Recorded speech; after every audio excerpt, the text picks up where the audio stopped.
Ya, debería haberle salido el recording in progress. Entonces, no, vamos a comenzar. A ver, eso por un lado, por otro, vamos acá. Ya, primero, buenas noches chicos. Antes de comenzar, que sepan un poco brevemente de quién soy, para los que no me conocen.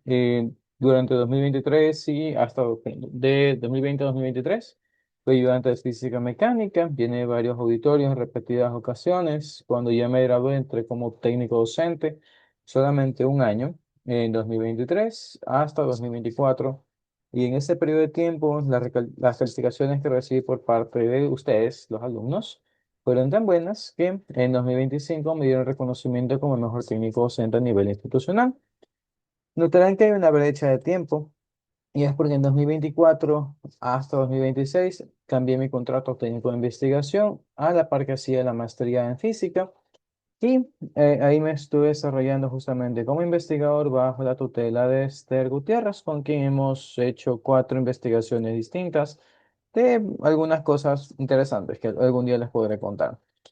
En lo que respecta a la maestría, como mencionaba, fue hasta 2023. Esto fue hace un par de meses, ya en mi sustentación, cuando estaba recibiendo el acta por parte de Mr. Peter.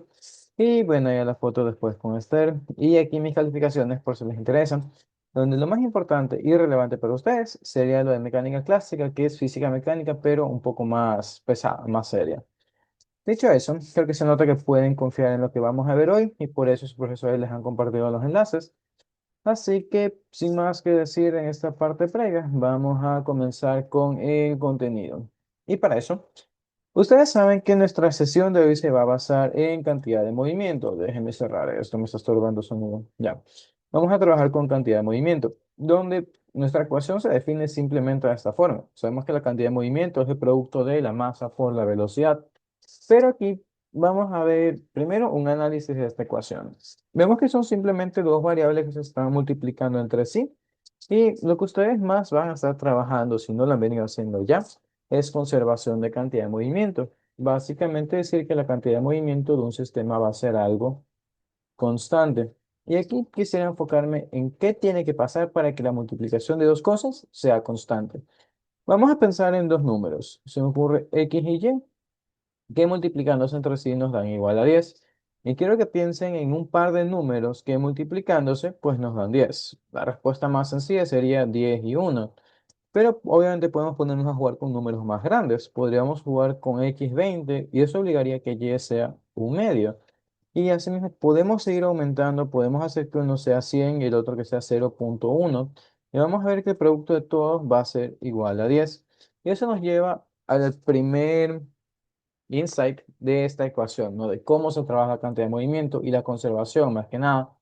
Y es que lo que estamos viendo es que, como tenemos dos variables multiplicándose entre sí, que obligadamente nos dan algo constante, cuando una está aumentando, la otra variable tiene que disminuir. De esa forma es como nosotros logramos tener la conservación.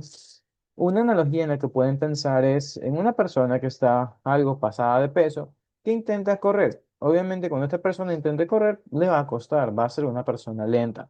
Pero conforme vaya disminuyendo su masa corporal, vamos a ver que corre más rápido. Estamos haciendo este trade-off.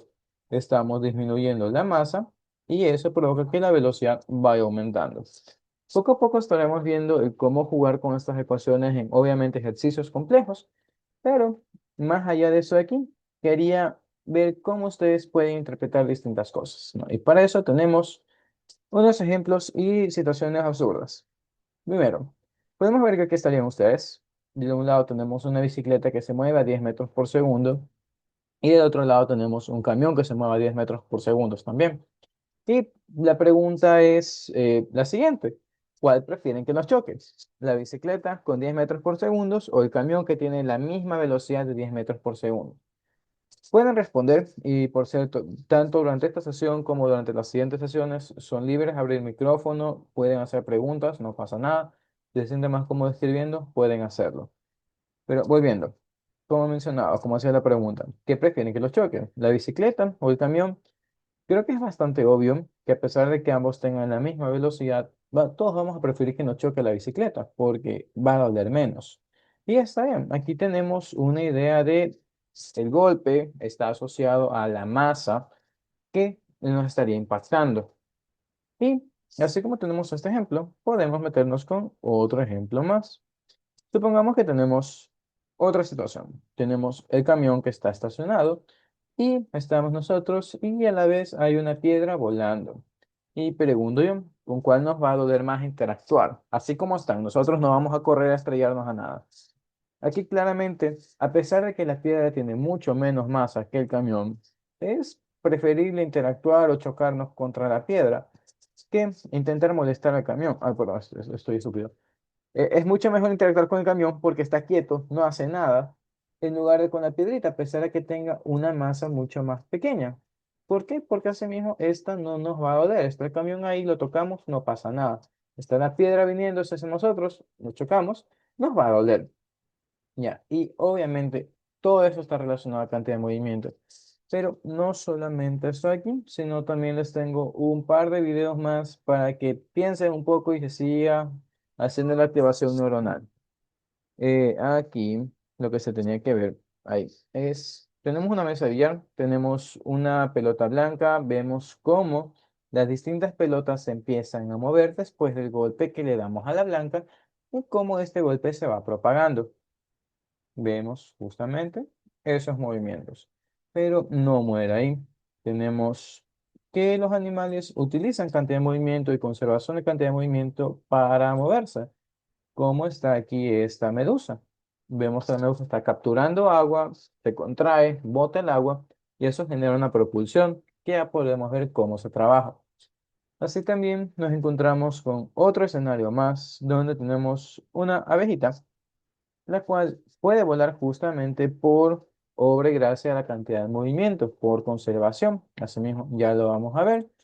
Y por último, tenemos otro video más donde se aplica conservación de cantidad de movimiento con objetos de distintas masas, relacionándose así con lo que estábamos viendo hace un momento de esta interacción entre masa y velocidad, de cómo va intercambiándose. Si se pudo apreciar, esta persona tiene una pelota grande, no la de básquet, y una pelota pequeña de golf. Deja la de golf encima de la de básquet, la suelta y vamos a ver cómo se mueve la pelota de golf. Vemos que se elevó demasiado y resultó prácticamente desde su pecho. Pero no es el único experimento que hace, sino que también tenemos un triple escenario de tres pelotas, donde la de medio es una pelota de goma, que facilita la transmisión de energía y cantidad de movimiento entre los tres cuerpos. Lo importante aquí, después de este fallo, es que lo vuelve a hacer y como ahora se reparte mejor la energía, la pelota llega todavía más alto, casi que se sale de aquí de cuadro. Y eso nos lleva ahora sí al qué es lo que vamos a trabajar y cómo irlo trabajando. Como ya pusieron en el chat, sí, el tema es cantidad de movimiento, está aquí en la pizarra, lo habíamos puesto a votación. Y todo lo que hemos visto son aplicaciones de cantidad de movimiento para que entiendan un poco de cómo se trabajan estos temas. Y una vez más, mi idea de mostrarles todos los videos y estos ejemplos estúpidos, la verdad, es que ustedes vayan creando una narrativa en su cabeza de cómo se trabaja, ¿no? La resolución de todos los problemas de física se basa en generar una historia coherente, una historia que pueda ser seguida paso a paso, y cuando resuelvan la historia pueden resolver los problemas. Y para empezar tenemos este ejercicio, un ejercicio teórico. Así que vamos a ver qué es lo que necesitamos conocer aquí. Nos dicen que tenemos una granada de masa m que está en reposo en una superficie horizontal lisa. Después de un cierto tiempo estalla en dos pedazos de distinta masa y nos dicen que se mueven sobre la superficie horizontal y nos piden conocer cuál de estas cosas está sucediendo. Antes de meternos a ver las respuestas o las posibles respuestas, vamos a dibujar este escenario y vamos a hacer eso. Vamos a crear la historia desde inicio hasta fin para ver qué es lo que debería pasar. Nos están diciendo que tenemos una superficie horizontal, en ella está una masa, vamos a hacer una masa toda fea, una masa toda fea, que nos dicen que está en reposo. Importante graficar todos los datos. Masa con velocidad igual a cero. De aquí sabemos que esta masa se va a explotar, es una granada. Podemos pensar que es algo que está lanzando un vacunador por ahí. Y bueno, tenemos dos pedazos. Y nos regimos una vez más a lo que está enunciado. Primero que son dos pedazos de distinta masa, así que no los dibujamos igual. De ahí nos está diciendo que se mueven sobre la superficie horizontal Y aquí podemos dejar que juegue un poco la intuición. Me están diciendo horizontal, entonces mis vectores de velocidad deben estar sí o sí acostados a lo largo de la superficie. Pero más allá de eso, si es que algo está quieto y explota, los pedazos se van a ir a distintos lados. Entonces, podríamos tranquilamente decir que este pedazo se va a mover para la derecha y vamos a ponerle una velocidad 2, y el otro pedazo se va a mover para la izquierda con una velocidad 1. Asimismo, diríamos que esta va a ser una masa 1, esta una masa 2, y antes de meternos con ecuaciones más pesadas, las cosas que podemos asegurar aquí son que mi masa, la masa total, va a seguir siendo la misma. Entonces, podríamos plantear eso como una ecuación y lo dejamos flotando para ver si nos toca trabajarla después. Hecho eso, no sabemos qué más plantear aquí. Entonces, nos toca ahora sí revisar las opciones. La primera opción nos habla de la energía mecánica del sistema, la segunda de cantidad de movimiento y todo el resto de cantidad de movimiento también. Entonces, vamos a analizar qué sucede con estas dos distintas cantidades. Ustedes ya deberían conocer cómo se trabaja la energía mecánica. No sabemos que la energía mecánica no es nada más que la unión de energía cinética más energía potencial. En este caso, como hablamos de energía mecánica, sería simplemente potencial relacionada a la altura o a un resorte. Y claramente aquí vemos que no hay resortes en ningún lado. No tenemos que esta granada se esté lanzando de alguna altura. Por lo tanto, potencial podemos decir tranquilamente que no hay, no existe o no nos interesa. Por otro lado, cinética es otra historia. Y aquí es donde empezamos a abrir las cosas en un antes y un después, porque son nuestros dos escenarios. Tendríamos cinética inicial y cinética final. ¿Qué sucede al inicio? Una vez más, nosotros sabemos que al inicio nuestra velocidad es igual a cero. Por lo tanto, conocemos que la energía cinética, que depende directamente de la velocidad, también debería ser cero. Por lo tanto, nuestra energía mecánica inicial va a ser cero porque no tenemos que nada se mueva. Pero, por otro lado, al final, entendemos que como hay dos objetos con distintas velocidades, lo importante entre ellas es que son distintas de cero, tenemos dos energías cinéticas. Por lo tanto, nuestra energía mecánica final va a ser igual a la cinética del primer objeto más la cinética del segundo objeto. Y hacemos una pausa ahí. Revisamos nuevamente el literal. Nos están diciendo que la energía mecánica se mantiene constante. Recuerden que las opciones son propuestas. Ustedes simplemente tienen que revisar cuál de esas propuestas es verdad o no es verdad. Entonces, hemos encontrado cuánto vale la energía mecánica al inicio. Encontramos también cuánto valdrá al final. Obviamente en relación a variables, no tenemos números a evaluar ahí. Pero sabemos que al inicio esto es cero y después esto es distinto de cero. Por lo tanto, nuestra energía mecánica inicial tiene que obligatoriamente ser distinta a la final. Por lo tanto, diríamos que la primera opción se descarta. Así que, quitando esa, podemos revisar las demás opciones. Luego nos hablan de la cantidad de movimiento del sistema. No sé si es que aumenta, disminuye, se mantiene igual, qué relación existe entre un pedazo y el otro. Así que vamos a ir revisando justamente esas variables. Como planteamos hace un momento, la cantidad de movimiento simplemente es una multiplicación entre masa y velocidad, pero eso es para un objeto, para un único objeto. Aquí nosotros estamos lidiando con, podemos decir que dos objetos, no aquí y acá, al inicio simplemente están pegados, así que vamos a ir revisando eso. Diríamos que la cantidad de movimiento al inicio va a ser igual a la cantidad de movimiento del pedazo uno más la cantidad de movimiento del pedazo 2, y la cantidad de movimiento al final va a ser lo mismo porque sigo teniendo dos pedazos. Déjame escribir otra vez eso. Ya, dos. Pero déjenme los leo.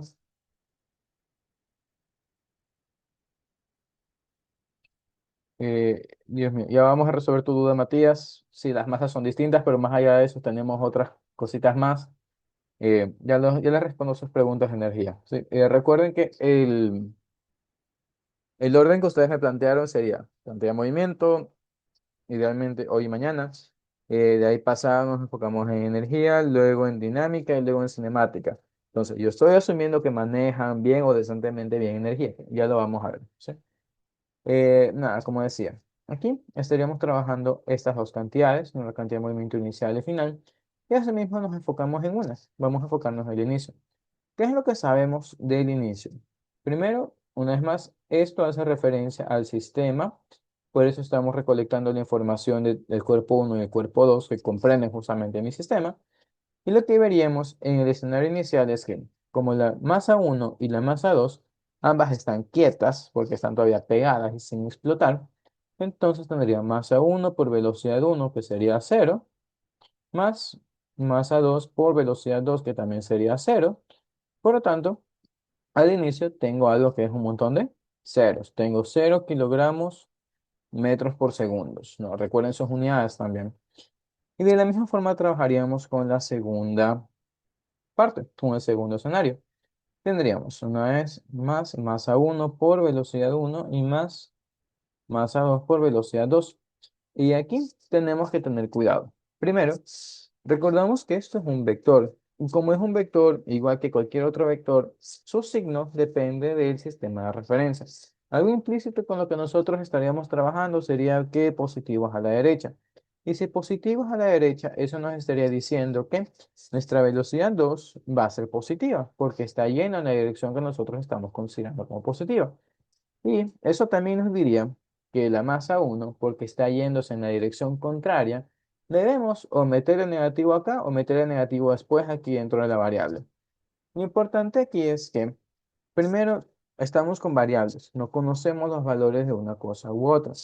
Y segundo, que esto, por ahora, nosotros lo planteamos que es algo desconocido, no conocemos cuánto nos da la interacción entre estas dos variables.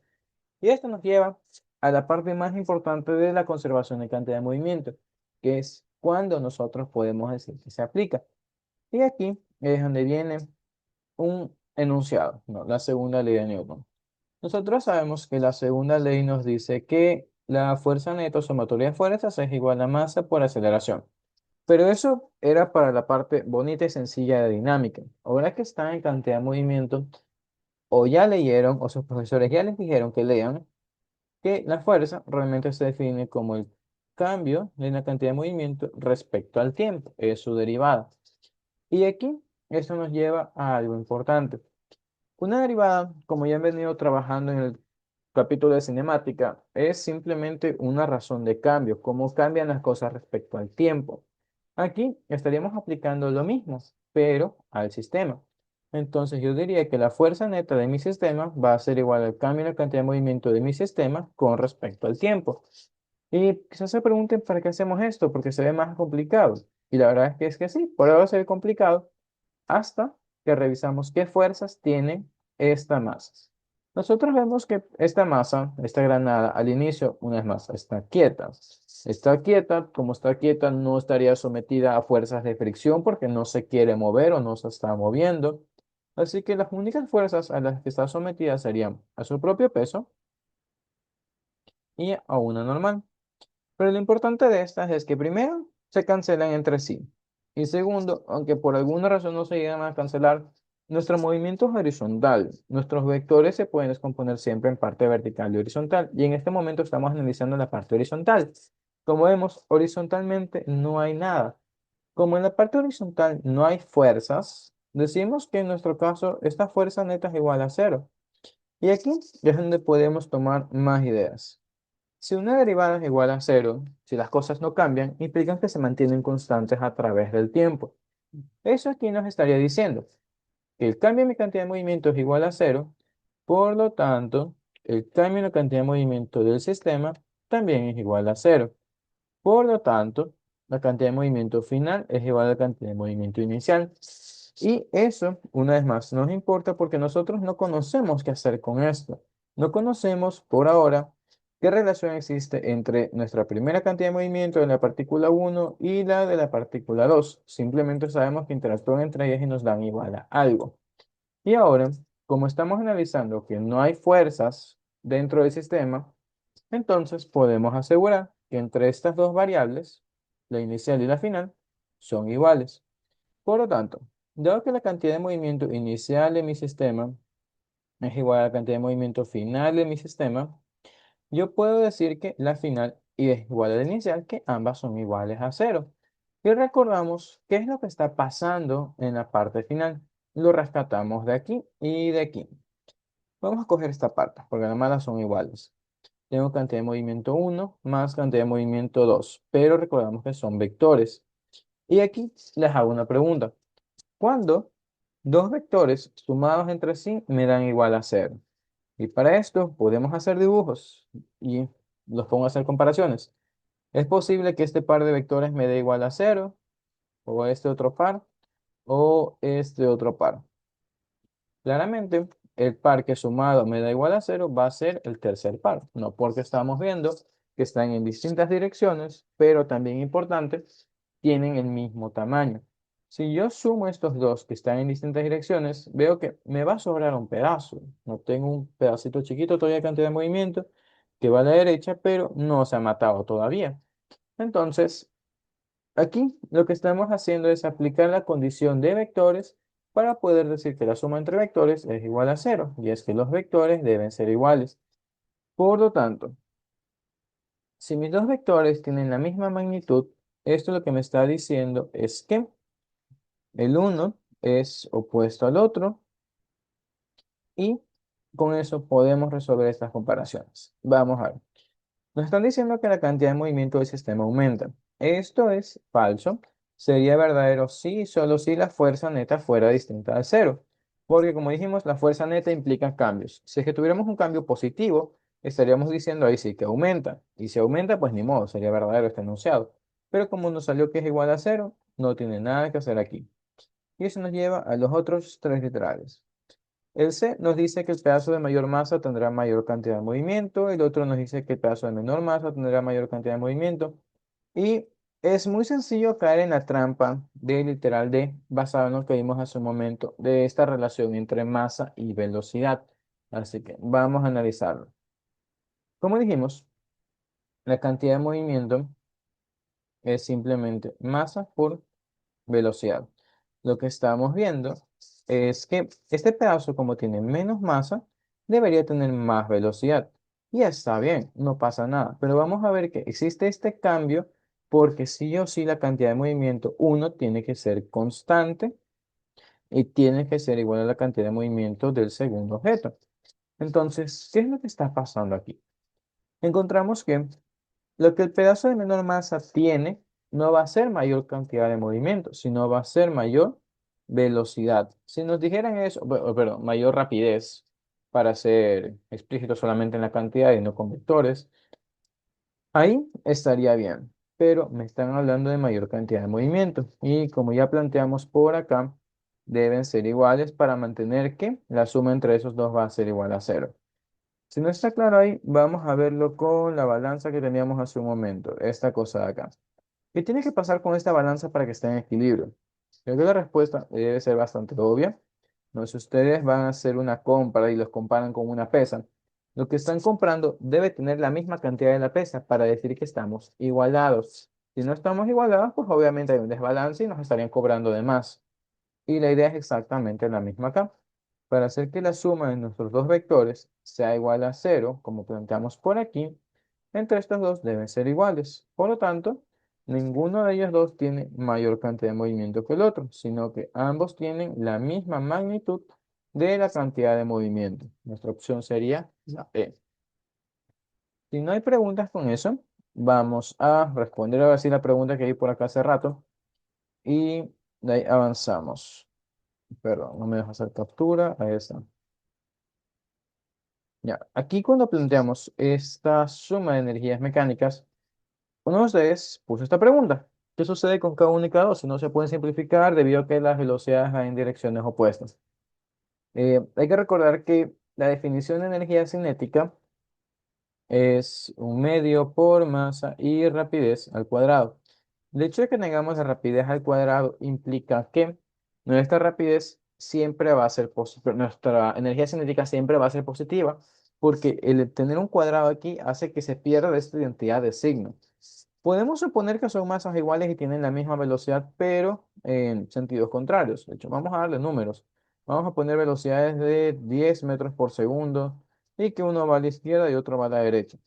¿Qué va a pasar aquí? Tendríamos un medio masa 1 por 10 al cuadrado más un medio de masa 2 por menos 10 al cuadrado. Y como mencionaba, se pierde la identidad del signo por el cuadrado.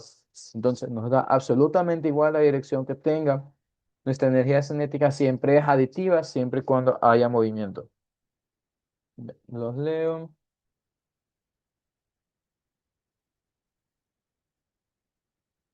Ya, volvemos a la parte de acá. Dijimos que las cantidades de movimiento eran iguales porque la fuerza neta aplicada es igual a cero. Como esa fuerza es igual a cero, entonces esta derivada también es cero. Y si la derivada es cero implica que no hay cambios. No hay cambios. Y si no hay cambios es porque las cosas se mantienen constantes. Y bueno, eso también contesta la segunda pregunta que me estás haciendo, ¿no? De que la cantidad de movimiento final depende entonces del inicio de la situación. Sí, sería correcto. Y de hecho, hay, hay una frase que suelo plantear cuando lidiamos con cantidades finales, iniciales y cambios, y es la siguiente.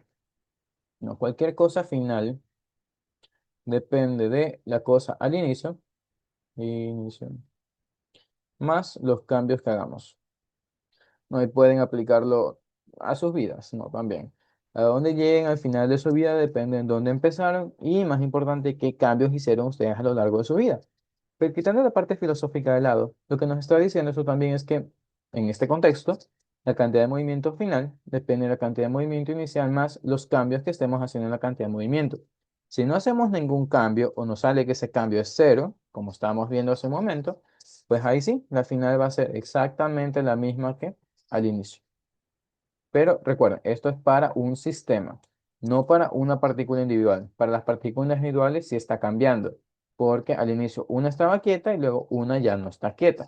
Lo que estamos diciendo es que el conjunto de todos están quietos. Y podríamos enlazarlo un poco con política, sin especificar bandos ni nada. Si nosotros tenemos una parte de la población que intenta avanzar en una dirección y otra parte de la población que se niega a cambiar las leyes para castigar más a la delincuencia, ¿qué es lo que va a pasar? No hay cambios, porque entre los dos están peleando entre sí, mientras los otros están haciendo relajo por otros lados. Entonces, es lo mismo que estamos planteando aquí. Mi sistema permanece quieto porque entre estos dos están peleándose entre sí y se cancelan el uno al otro. ¿Estamos bien con eso?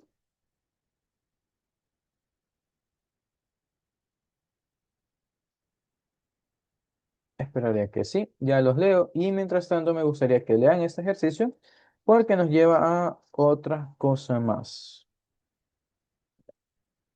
A ver, aquí nos están diciendo que hay dos carritos que se mueven sobre una pista horizontal sin rozamiento. Tenemos un carrito de una masa de 2 kilogramos con una velocidad de 5 metros por segundo a la derecha.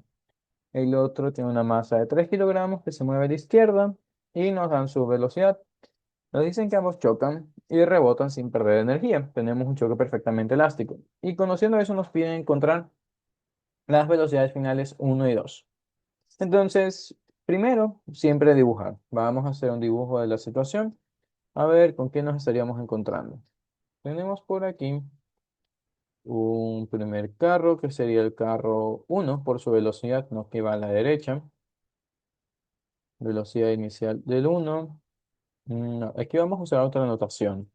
No sé si sus profesores ya les han dado un poco de el coeficiente de restitución.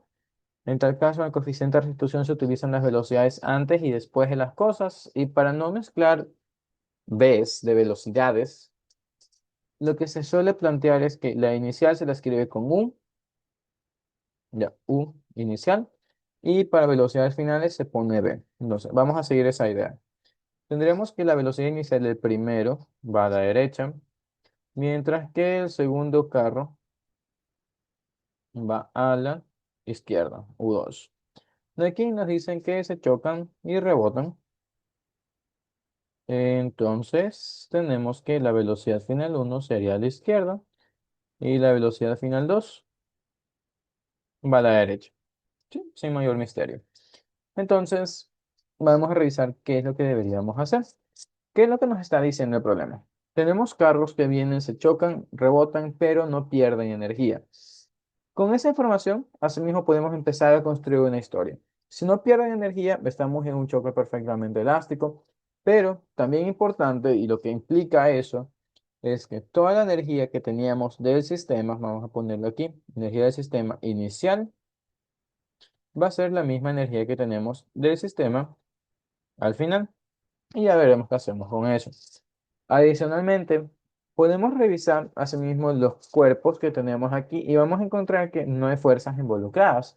Si bien es verdad que cada uno de estos carros tiene su propia masa y la normal que evita que se los traiga el suelo, vemos que no nos dicen que ninguno de ellos esté acelerando. No tenemos alguna fuerza de arrastre por el aire o por la aerodinámica de los carros. No tenemos interacciones externas.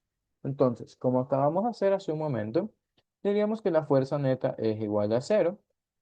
Por lo tanto, el cambio en la cantidad de movimiento va a ser igual a cero y entonces podemos decir que la cantidad de movimiento final va a ser igual a la cantidad de movimiento inicial, o lo que es lo mismo, antes del choque, después del choque. Y eso finalmente nos lleva ahora sí a qué historia podemos contar con estas ecuaciones. Si sabemos que la energía mecánica se mantiene y nosotros tenemos los datos iniciales, podemos calcular cuánto vale esta energía y por ende podemos conocer cuánto vale la segunda. Y lo mismo estaría pasando con la cantidad de movimiento. Si nosotros conocemos la cantidad de movimiento inicial, podemos encontrar también la final y luego veremos qué hacemos con esas ecuaciones. Así que vamos a trabajar con eso. Lo primero que les recomiendo es trabajar con cantidad de movimiento porque suele ser más sencillo de toda la vida. Así que vamos a irlo planteando. Tendríamos, y una vez más, como estamos con vectores, nos conviene siempre plantear un sistema de referencia. Y vamos a decir positivo a la derecha, porque ya de por sí nuestro sistema nos está prestando para eso, ¿no? 5 positivos, 2 a la izquierda negativos. Sigamos la misma notación. Tendríamos entonces, cantidad de movimiento inicial como vector va a ser igual a masa 1, velocidad 1 menos masa 2 por velocidad 2. No, la idea de ponerle menos aquí es que ya estoy anticipándome al hecho de que esto es negativo y así no meto dos negativos. Me gusta trabajar de esta forma. Tendríamos entonces masa 1 que vale 2, velocidad 1 que sería de 5, menos la otra masa que es de 3 kilogramos y su velocidad de 2. Hacemos las multiplicaciones nada difíciles, tendríamos 10 menos 6, nos daría un total de 4 kilogramos metros por segundo. Y ya conociendo eso, sabemos que es igual a la parte final. Aquí hacemos un pequeño análisis. Primero, el número está bien, no hay vueltas que darle al número. Lo que me importa es el signo. Vemos claramente que este es un 4, pero es un 4 positivo. El hecho de que sea un 4 positivo, lo que me está diciendo es que yo sigo respetando mi sistema de referencia, porque me salió positivo igual que mi sistema de referencia. Entonces, lo que eso me está diciendo es que la cantidad de movimiento de mi sistema está yéndose para la derecha, para allá se está dirigiendo. Y esto tiene repercusiones importantes, principalmente en la parte final. Como estamos estableciendo aquí, justamente, nuestra cantidad de movimiento del sistema antes es igual a la final. Y recordando que esto es un vector, lo que me está diciendo es que esta cantidad de movimiento inicial del sistema es un vector bonito que va a la derecha, que tiene una magnitud de 4. Y como el final es exactamente lo mismo, el final también es un vector bonito que va a la derecha con una magnitud de 4. Ya, ¿por qué eso importa? Porque si ustedes plantean mal su sistema de referencia y resuelven los problemas como lo vamos a hacer dentro de un momento, les van a salir signos cambiados al final que dificulten la interpretación de las respuestas. Y es un lío, porque entender física no es solamente resolver ecuaciones, sino poder hacer predicciones y hacerlas bien. Así que vamos a ver cuál es la parte realmente complicada de este problema. Así como hicimos con la cantidad de movimiento, podemos hacerlo con la energía. Así que vamos evaluando la energía mecánica al inicio y al final. Y déjenme leer sus mensajes. Ya, una vez más, miren que aquí ya le puse el negativo porque ya me estaba anticipando. Si yo utilizara normalmente lo de P1 más P2, aquí adentro de la velocidad, aquí tenía que meter el negativo. Pero una vez más ya me anticipé, por eso no le metí el negativo. Ya. Y nada, está más que válida la pregunta. Solo estén un poquito más atentos, por favor. Nada, estábamos en energía cinética. Tendríamos que la energía mecánica inicial va a ser igual a un medio masa 1 velocidad inicial 1 al cuadrado, más un medio masa 2 por la velocidad inicial 2 al cuadrado también. Y tendríamos un medio de 2 por 5 al cuadrado, más un medio de 3 por menos 2 al cuadrado, que ya dijimos hace rato que los signos aquí no importan, siempre se hace positivo. Y me acabo de dar cuenta que no tengo una de mis calculadoras a la mano. ¿Me ayudaría, por favor, si me ayudan con los cálculos? Más que nada porque nos da decimal. Ya, ok. Bueno, ya lo encontré, pero igualmente me serviría que me ayuden con los cálculos porque si han visto mis grabaciones, no es sorpresa que me equivoque de vez en cuando con algún cálculo estúpido. A ver, nada, después de hacer los cálculos y si lo tengo bien, esto me da igual a 31 joules. Y ya teniendo la energía mecánica inicial, también conocemos la energía mecánica final. Pero ahora vamos a revisar qué implica esa igualdad. En este caso, aquí no hay complicaciones respecto al signo. Como dijimos previamente, los signos para nuestra energía cinética siempre van a ser positivos. Así que simplemente la cantidad. Vemos que la energía cinética no es cero, entonces implica que las cosas efectivamente se mueven, que es algo que ya conocíamos y que ya intuíamos. Ahora, en lo que respecta a la ecuación, viene la parte complicada, porque nuestra energía mecánica final es exactamente lo mismo que la inicial, pero obviamente con la nueva variable, B1 y B2. Y eso nos da un problema porque, si es que ustedes recuerdan de sus cursos de álgebra del colegio, lo que tenemos en este momento es un sistema de dos ecuaciones y dos incógnitas, pero no son ecuaciones lineales. No son ecuaciones lineales porque la ecuación que tenemos aquí es una ecuación cuadrática. Y quizá alguno de ustedes esté preguntando en dónde está la otra ecuación. Ya la vamos a ver. Déjenme solamente terminar con esto. Si hacemos esto aquí, tendríamos uno, ¿no? Velocidad de 1 al cuadrado más 1,5 velocidad 2 al cuadrado y esto es igual a 31. Ya. Tenemos la ecuación de energía mecánica final y ahora hacemos uso de la cantidad de movimiento final. Si bien nosotros sabemos que la cantidad de movimiento final es igual a 4, como hicimos hace un momento, nosotros podemos trabajar también hacia atrás, en el sentido de que yo sé que mi cantidad de movimiento final del sistema es también la suma del primer pedazo más el segundo pedazo, no de sus respectivas cantidades de movimiento. Y eso estaría bien. Y de hecho lo podemos tratar aquí con las mismas variables. Masa 1, velocidad de 1 y más. Masa 2 por velocidad 2. Que después de reemplazar valores tendríamos 2v1 más 3v2. Y aquí vamos a hacer un énfasis y vamos a trabajar con algo con delicadeza. Hace un momento mencionaba que es importante el sistema de referencia, ¿no? Y aquí dijimos positivo a la derecha y por eso nuestra velocidad inicial 1, aquí arriba, perdón, era negativa. Y teníamos aquí el menos 2. Como uno de ustedes preguntó, ¿por qué no le puse el menos? Como dije, porque ya lo anticipé aquí, ya está planteado. Eso implica que yo debería tener una coherencia y mantenerme con que a la izquierda es negativo. Y está bien. Ustedes son libres de poner aquí que esto va a la izquierda y pues esto por consecuencia también va a la izquierda porque ahora es el uno que va para la izquierda y pues sería negativo. Pero aquí es donde a mí me gusta hacer algo y es dejar los positivos. ¿Por qué? Si yo pongo ambos como positivos al final, lo que estoy diciendo de forma vectorial, de forma implícita, es ambos vectores van a la derecha. Y como van a la derecha, yo asumo que ambos son positivos. Y esto nos lleva a la siguiente parte. Si es que yo termino de calcular mis vectores y encuentro que mi velocidad 2 es positiva, es lo que me está diciendo es, felicidades, planteaste muy bien la dirección de esa cosa, te sale bien.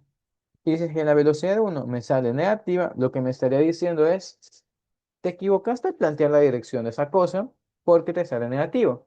Y recordando que esto es un vector, si es que este vector que yo asumí que es a la derecha me sale negativo, lo que me está diciendo es, flaco, te equivocaste, no va a la derecha, ese vector realmente va a la izquierda. Ten cuidado a la próxima. Entonces, eso primero es algo que ustedes ya conocen desde el pre o desde el colegio y ya lo trabajaron en cinemáticas, ¿no? Si es que ustedes encontraban un desplazamiento por el salida negativo, indicaba que ese vector que ustedes acaban de encontrar no iba en la dirección que ustedes asumían, sino iba en la dirección contraria. Y lo mismo estaría pasando aquí. Y eso es lo que me gusta de esta ecuación y de manejar las cosas en mi positivo, porque simplemente es recordar las cosas que ustedes ya han visto en cinemática. Simplemente un vector que me sale negativo implica que lo tomé en la dirección contraria. Si ustedes quieren poner el negativo aquí, son libres de hacerlo, es un país libre. El único problema es que a veces el ponerle negativo aquí suele generar una ecuación medio complicada y una respuesta complicada de entender cuando mezclamos ambas ecuaciones, esta ecuación lineal y esta ecuación que está con ambos términos al cuadrado. Para yo no complicarme, es que, como les comento, una vez más, dejo todo en positivo al final. Y nada, vamos a avanzar de aquí. Vamos a enlistar ambas ecuaciones y a ver si ustedes pueden notar algo. Primero copiamos la cantidad de movimiento. Tendríamos que 2v1 más 3v2 es igual a 4. Y la otra ecuación nos está diciendo que v1 cuadrado más 1.5v2 cuadrado es igual a 31. Entiendo que no todos en sus colegios vieron geometría cónica, no esto parte que describe círculos, elipses y demás, pero los que sí lo vieron podrían revisar esta ecuación y relacionarla de esta otra forma. Yo podría decir que mi primera ecuación no es nada más que una ecuación lineal, donde vamos a poner b1 como x y b2 como y.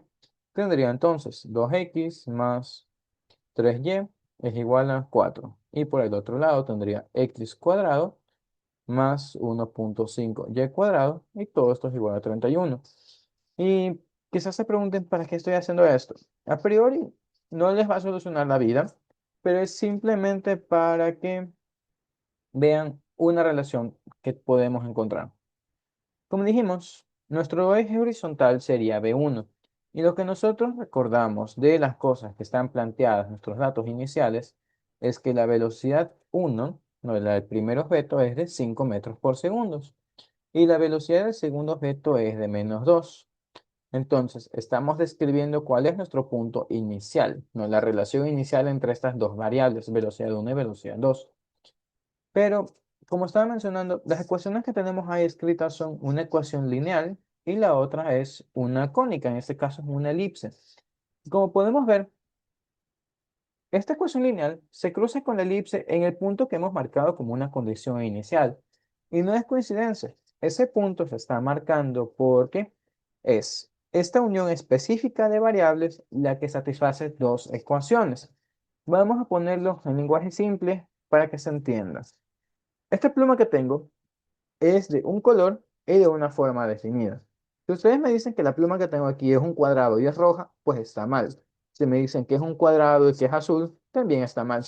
Cualquier combinación de formas y colores que ustedes me den para esta pluma está totalmente mal, a menos que me digan que es negra y que es algo alargado.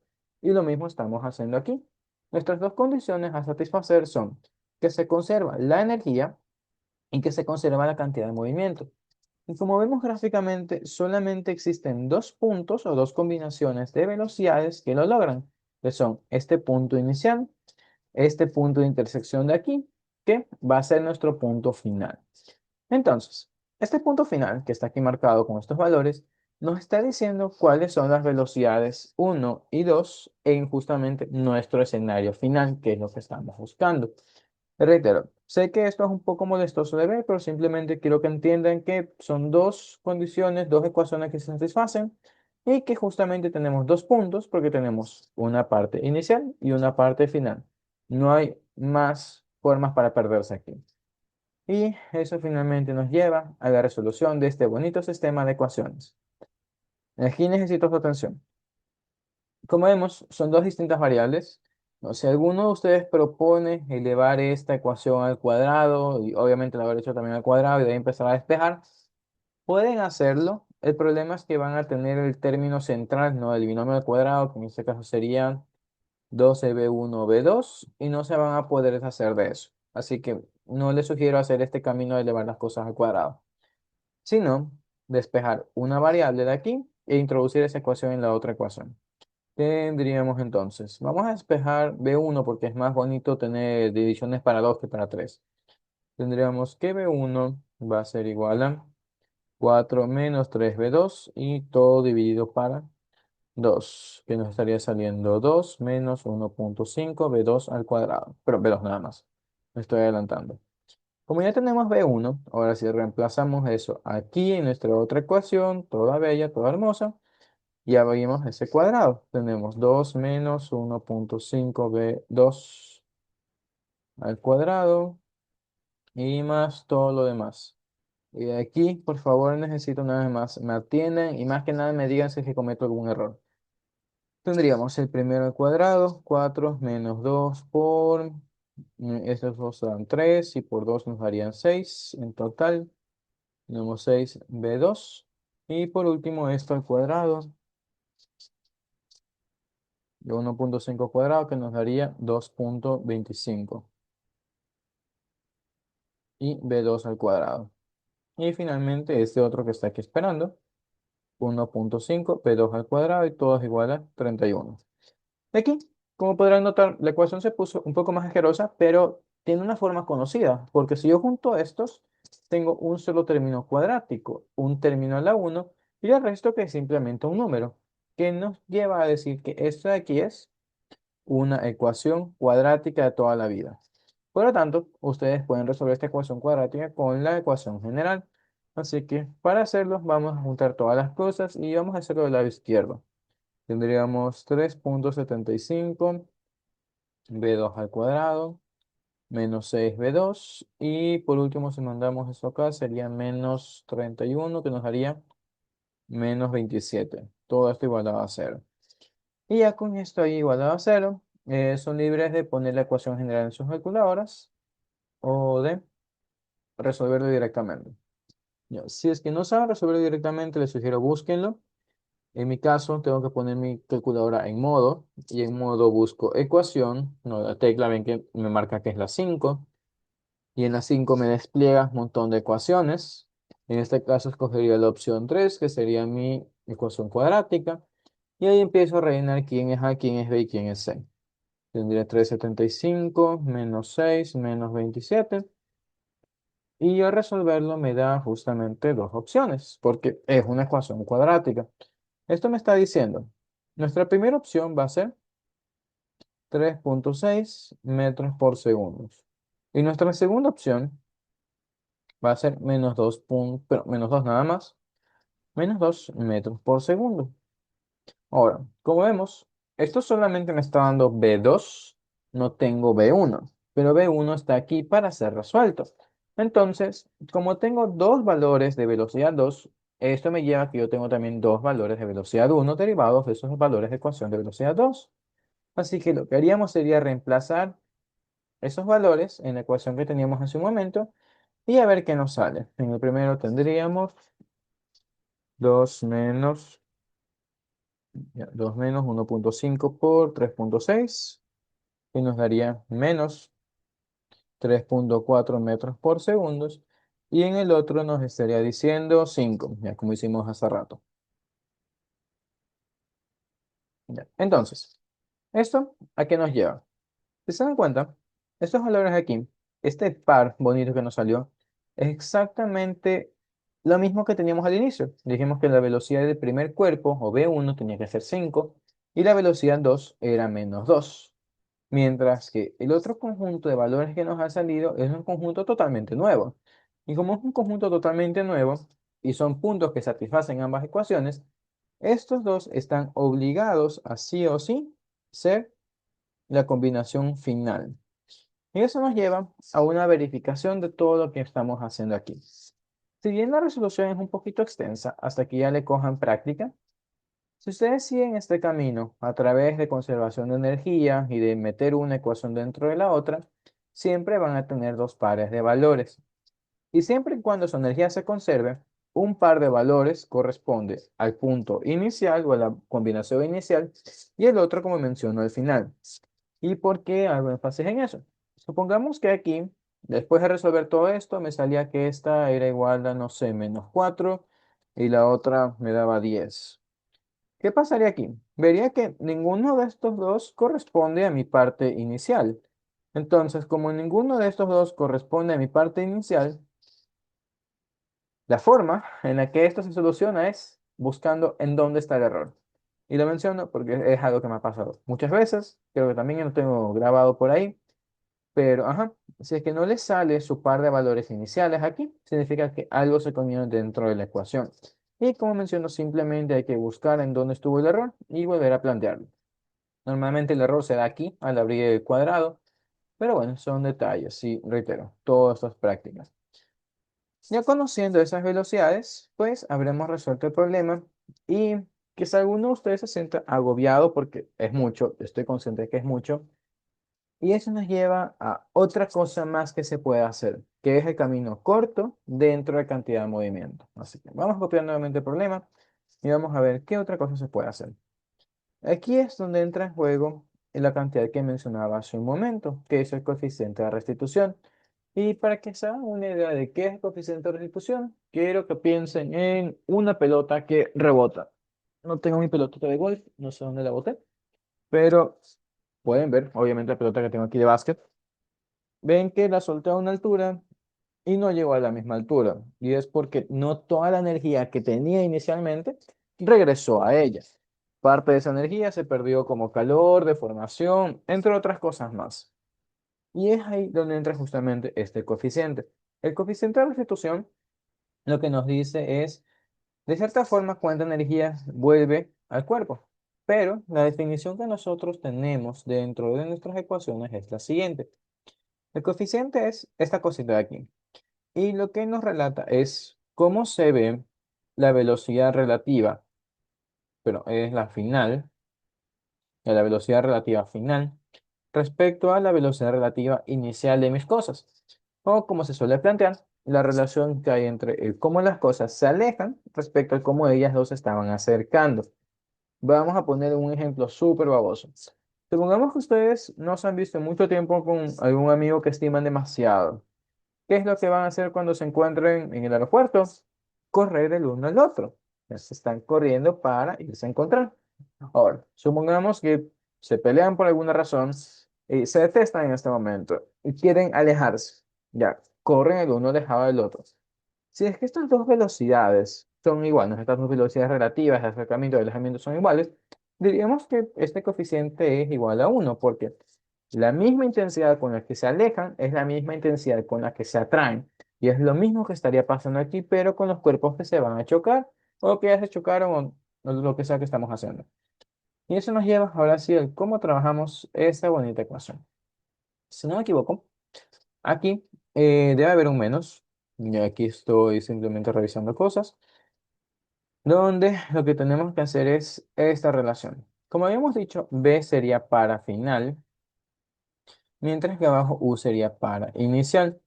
Entonces, aquí tenemos menos y abrimos esto de la siguiente forma. Tendría B2 menos B1 sobre U2 menos U1. Y vamos a ponerlo como vectores, porque como las velocidades relativas siguen siendo velocidades, pues debemos mantener esta entidad de vectores. Aquí, algunos de ustedes quizá note algunas incongruencias numéricas, no leyes de matemáticas, y es que la división entre vectores no existe. Y ya está bien, esta operación en sí está mal planteada. Y eso nos lleva al por qué entonces estoy metiéndoles aquí vectores. Y es porque nosotros en esta ecuación seguimos conservando la identidad del sistema de referencia. Es decir, si yo tengo cosas positivas a la derecha, yo aquí pues en listo directamente con eso. Positivo porque está yendo a la derecha. Y si tengo cosas que van a la izquierda, pues simplemente esas van a ser negativas y lo evaluaría como tal aquí dentro de la ecuación. Esto va a tener un poco más de sentido cuando lo trabajemos dentro de un momento. En esta ecuación, quiero que noten un par de cosas. Primero, ustedes pueden introducir este negativo tanto en la parte de arriba como en la parte de abajo. No pueden mandarlo a multiplicar arriba o abajo. Si ustedes hacen eso, lo único que van a tener es la misma expresión pero escrita de otra forma. Entonces, da igual el orden con el que ustedes se lo aprendan. Lo importante para mí, cuando yo pongo el menos afuera, es que si aquí pongo el 2 o el objeto 2, aquí también va el 2. No, están el uno encima del otro. Y por ende, si es que aquí pongo de segundo el uno también va acá. O si queremos con letras, vamos a ponerlo con letras. Pondría aquí la velocidad del objeto A, y aquí, B acá y B acá. Si las cambiamos, da absolutamente igual. La matemática nos respalda. Yo puedo poner B primero y A después. Como digo, da igual. Ya es como esta operación de aquí. Se me ocurre 3 menos 2 sobre 1 menos 2. ¿El resultado cambia si es que yo cambio el orden? No, porque simplemente sería como sacar un factor común arriba, negativo, y abajo también. Ya, mi resultado va a ser exactamente el mismo, da igual. Entonces, con eso en mente, esta es la forma más bonita en la que yo me he aprendido el coeficiente este, y ahora sí, vamos a ponerlo en acción. Nosotros conocemos que, como es un choque perfectamente elástico, esta relación de intensidad es igual a uno. Entonces diríamos uno es igual a menos la ecuación. Velocidad B. ¿Cuál era B? Dijimos que B sería el 2. De hecho, vamos a ponerlo así como está, 2 y uno. Yo no quiero mezclar aquí cosas. Ya. Velocidad 2. La velocidad final 2 no la conocemos, pero una vez más, hace rato planteamos que iba a ser positiva a la derecha también, solo porque sí, por hacerlo al tanteo. Entonces tendríamos velocidad 2. Vamos a poner aquí más velocidad 2 menos por la ecuación aquí que nos dice que va a menos y mi velocidad 1 que también yo supuestamente digo que va a la derecha, entonces más velocidad 1. Y en la parte de abajo hacemos lo mismo, ver qué signos tienen estas cosas según el sistema de referencia y reemplazarlo bonito. Les recomiendo usar paréntesis para que no se coman ningún signo accidentalmente y eso les facilita la vida.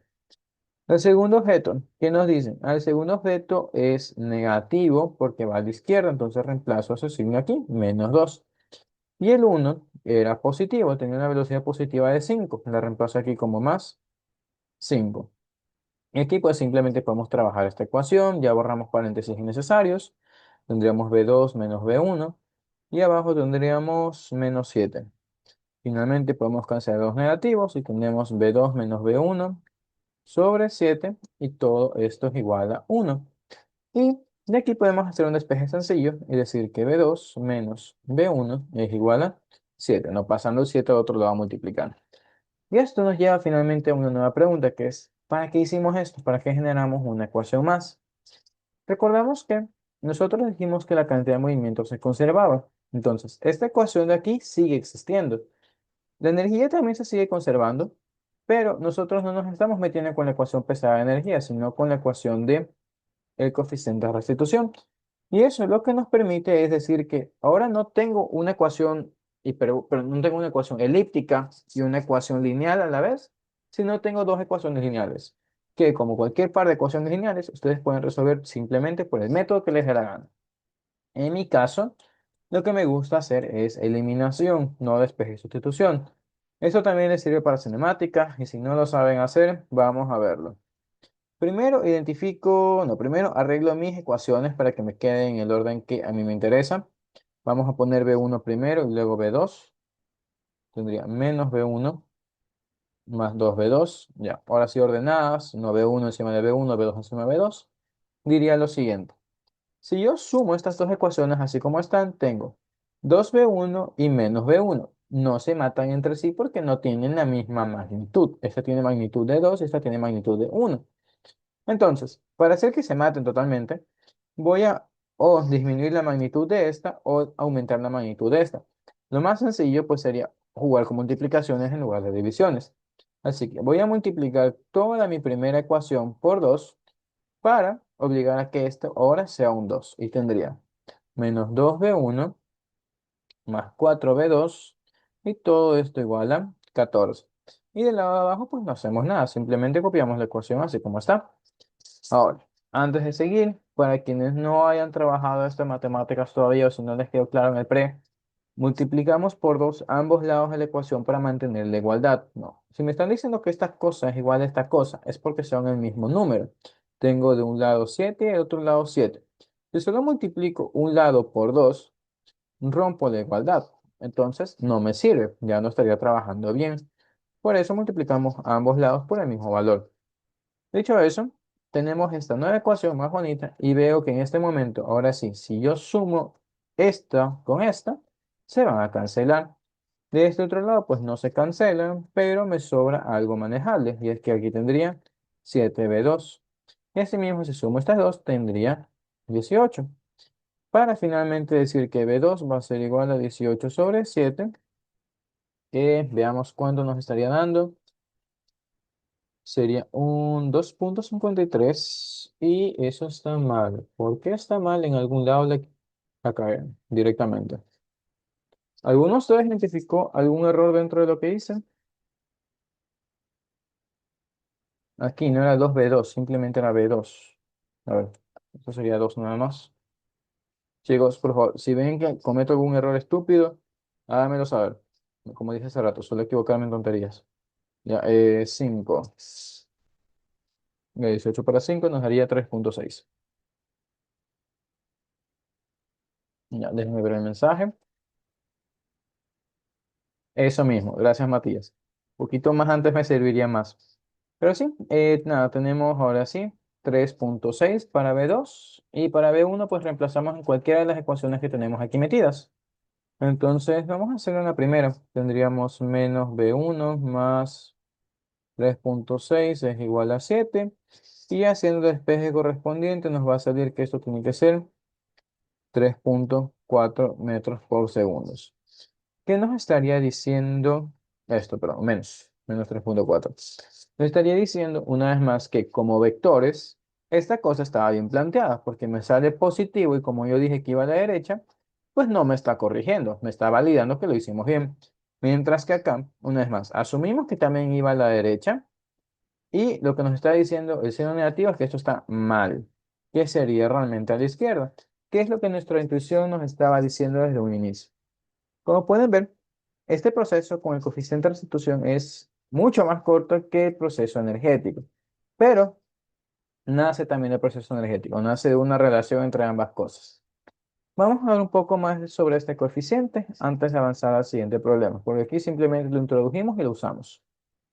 Como mencionaba, el coeficiente, al menos en mi forma de aprenderlo, lo escribo de esta forma. VA menos velocidad de B y la inicial de A menos la inicial de B. Este coeficiente puede adquirir infinitos valores, pero que están confinados entre 0 y 1. Lo que nos está diciendo es que cuando el coeficiente es exactamente igual a 1, eso nos hace referencia a un choque completamente elástico, que como ya trabajamos, implica que la energía mecánica inicial es igual a la energía mecánica final. Mientras que un valor de 0 para el coeficiente, lo que nos está diciendo es que es un choque completamente inelástico. Cuando hablamos de un choque perfectamente inelástico, hacemos referencia a que teníamos dos cuerpos, dos o más cuerpos, que vienen, se unen y se quedan pegados de ahí en adelante, justamente como un par de imanes que se encuentran y pues no se vuelven a soltar. En el caso de choques, podemos pensar en un carro que viene y se chocan con otro carro y se quedan totalmente pegados y de ahí pues se van arrastrando una cierta distancia. Eso es un choque completamente inelástico. Y como podrán inferir, en medio de estos dos pues tenemos una infinidad de valores que podríamos tomar. Y eso es justamente porque los valores que están aquí metidos entre 0 y 1 son simplemente choques inelásticos, choques donde la energía no se conserva, pero tampoco es que los cuerpos se quedan pegados, simplemente chocan, rebotan, pero no con la misma energía que tenían inicialmente. Algo importante de entender es todo choque, nosotros podemos asumir que la cantidad de movimiento se conserva y eso se relaciona con lo que planteamos hace un momento. Vamos a verlo. Hace rato dijimos que las cosas al final son iguales a las cosas al inicio, más los cambios que hacemos. Una vez más, si es que ya hicieron su lectura para las clases que tienen esta semana, reconocerán que el cambio de cantidad de movimiento es justamente la fuerza o es el impulso. Como dijimos hace rato, la fuerza neta es el cambio de la cantidad de movimiento con respecto al tiempo. Y si nosotros despejamos e integramos esto, el cambio en cantidad de movimiento es la integral de la fuerza con respecto al tiempo. Por simplicidad, vamos a hacerlo de esta forma. F por delta T. Y aquí quisiera hacerles una pregunta. Cuando ustedes han visto un choque, ¿qué pasa con el tiempo de choque? ¿Cuánto tiempo duran las cosas en choque? El choque claramente es bastante corto, no es algo que dura milisegundos.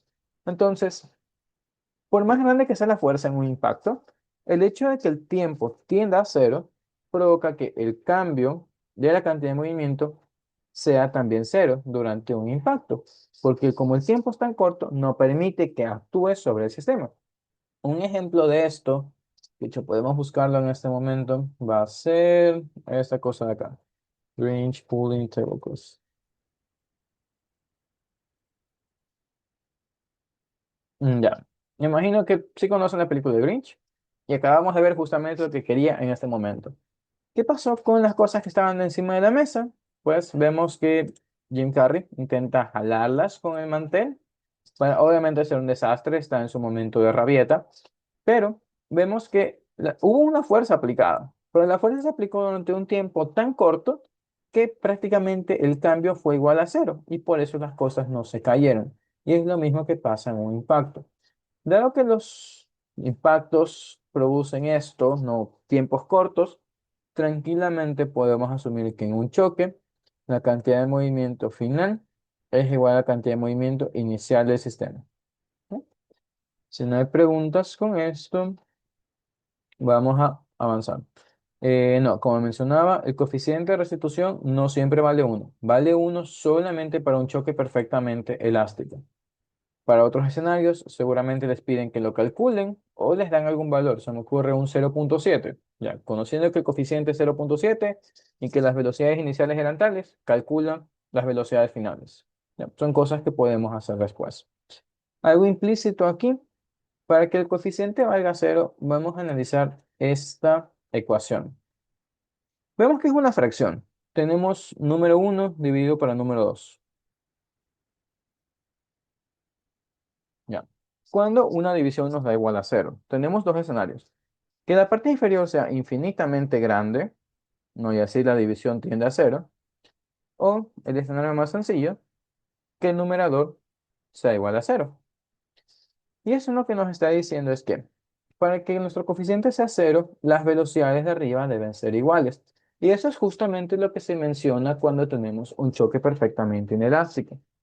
Vamos a plantear que los carros de aquí vienen y se chocan, se quedan pegados.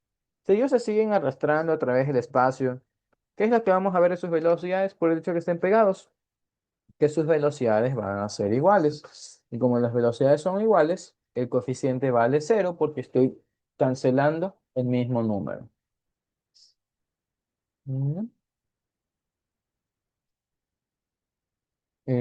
Vamos a ver, ya la otra pregunta que me están haciendo, ¿por qué no usé la igualdad de momento lineal?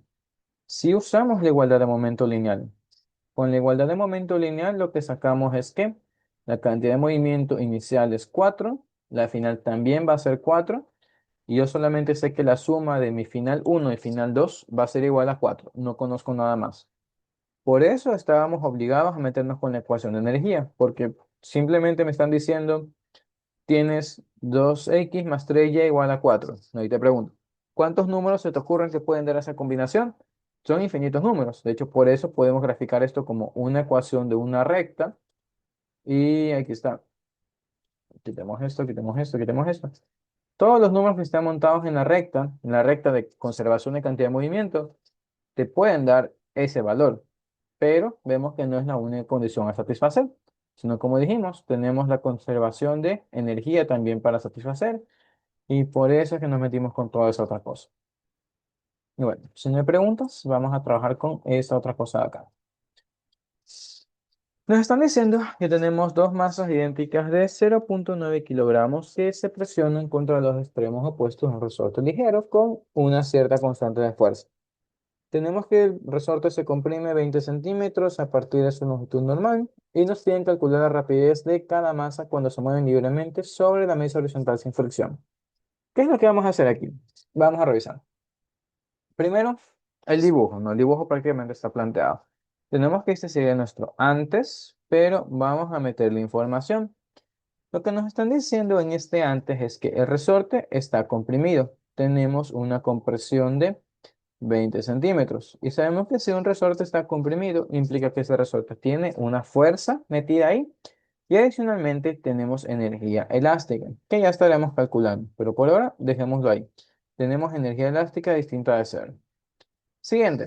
Nos están diciendo que estamos presionando estas dos masas en contra del resorte hasta esa compresión de 20 centímetros. Y desde aquí los dejamos moverse libremente. Si desde aquí los dejamos moverse libremente, ¿qué infieren ustedes sobre la velocidad de los resortes? ¿Están quietos? ¿Se están moviendo?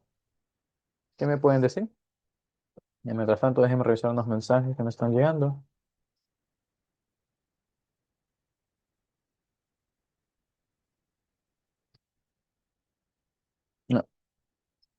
A ver, mensajes por interno. ¿Está quieto? Sí. Cuando nosotros tenemos que juntamos pues dos masitas en un resorte, las tenemos ahí tiesas antes de liberarlas. Entonces, velocidad uno y velocidad 2 vamos a ponerlos aquí. V1 y V2 son iguales y son iguales a cero. Entonces, aquí, sin mayores vueltas que darle, estamos encontrando que el hecho de que no tengan velocidades iniciales nos está diciendo de cabeza que la cantidad de movimiento inicial es igual a cero también, no por la ecuación que ya hemos venido trabajando. Adicionalmente, como las velocidades también son iguales a cero, nos estaría diciendo que la energía cinética también es igual a cero joules, porque pues no hay nada de movimiento. Y esto nos lleva finalmente a calcular algo más al inicio. Como habíamos dicho, tenemos que la energía elástica al inicio no es igual a cero, pero vamos a revisar por qué nos importa eso. Como acabamos de hacer en el otro ejercicio, aquí no conocemos ni velocidades finales y tampoco la energía final. Entonces, para poder encontrar todo, nos va a tocar mezclar ambas ecuaciones, energía y cantidad de movimiento. Así que plantearíamos eso ahí, energía. ¿Qué energía tenemos al inicio? Vemos que nuestra energía mecánica inicial va a ser la elástica inicial más la cinética inicial, al menos por rúbrica tienen siempre que plantear todo lo que está sumándose ahí. Y veríamos que en este caso pues está cero. Del otro lado, para la parte de energía elástica, seguimos pues la ecuación de energía elástica, donde tenemos un medio de la constante de restitución de resorte y por la deformación al cuadrado, donde aquí hay que tener cuidado. Las constantes en los resortes son algo molestosas. Sus unidades siempre deben estar en newtons sobre metros. Aquí vemos que la longitud está planteada, pero la constante está planteada como newtons sobre centímetros, y eso es por dos cosas. Primero, las resortes se pueden medir en cualquier unidad. Y segundo, académicamente, se les puede poner constantes en otras unidades para confundirlos. Si ustedes ponen 1,75 ahí y resuelven el ejercicio directamente, lo que sea que hagan después va a estar mal, porque están planteando una mala cantidad de inicio.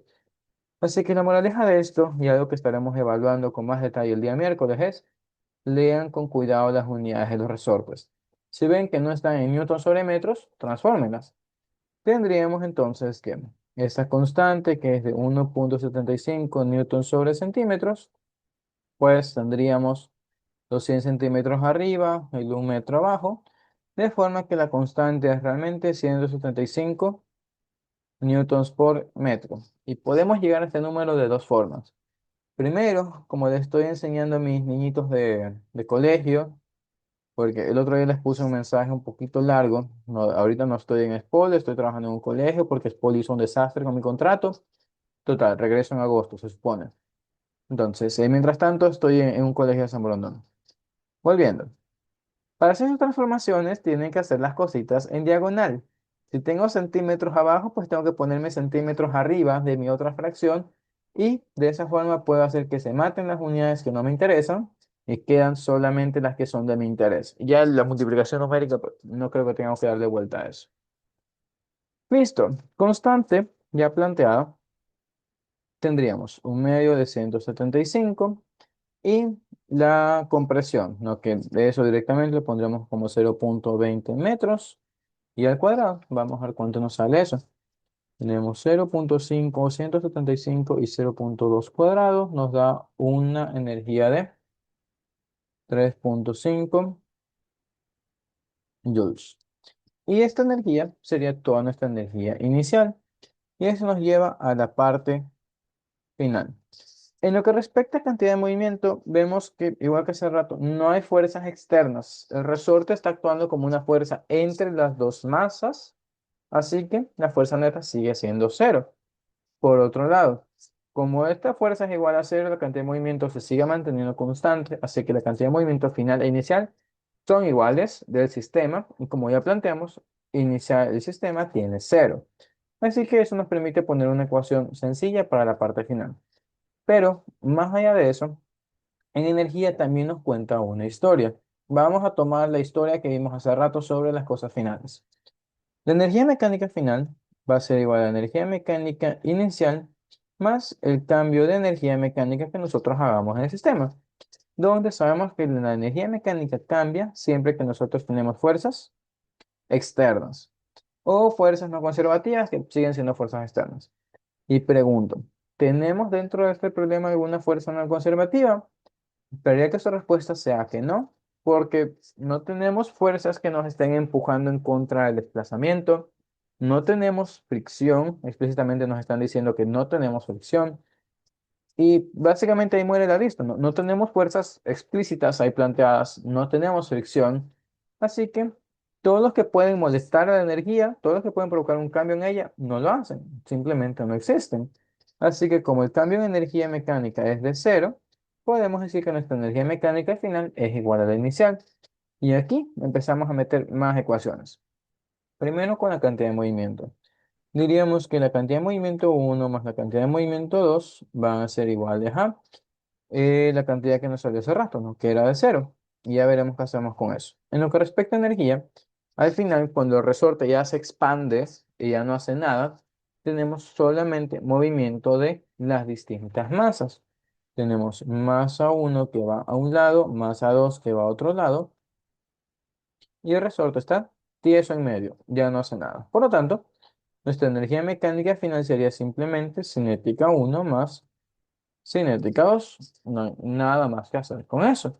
No podríamos plantear también la energía elástica final, pero una vez más, como el resorte ya se relajó, se dejó tranquilo, diríamos que su compresión es cero. Así que pues esto se muere, simplemente formalidad de ponerlo en la ecuación. Dicho eso, nosotros conocemos que esta energía mecánica final es igual a 3,5, así que podemos ponerla por acá y podemos darle desarrollo a esto de aquí. ¿Qué es lo que nosotros conocemos de esta relación de aquí? Conocemos que la cantidad de movimiento, como ya lo hemos hecho antes, es un medio, masa uno velocidad uno cuadrado. Y lo mismo con la segunda, un medio, masa 2 velocidad 2 al cuadrado. Y sabemos que todo esto es igual a 3,5. De hecho, podríamos plantear un poco más bonito esta ecuación, pasando de un medio al otro lado a multiplicar, para decir que tenemos masa uno velocidad uno cuadrado, más masa 2 velocidad 2 al cuadrado, y todo esto es igual a 7. Ahora, ¿para qué nos sirve esto y cómo metemos esta otra ecuación?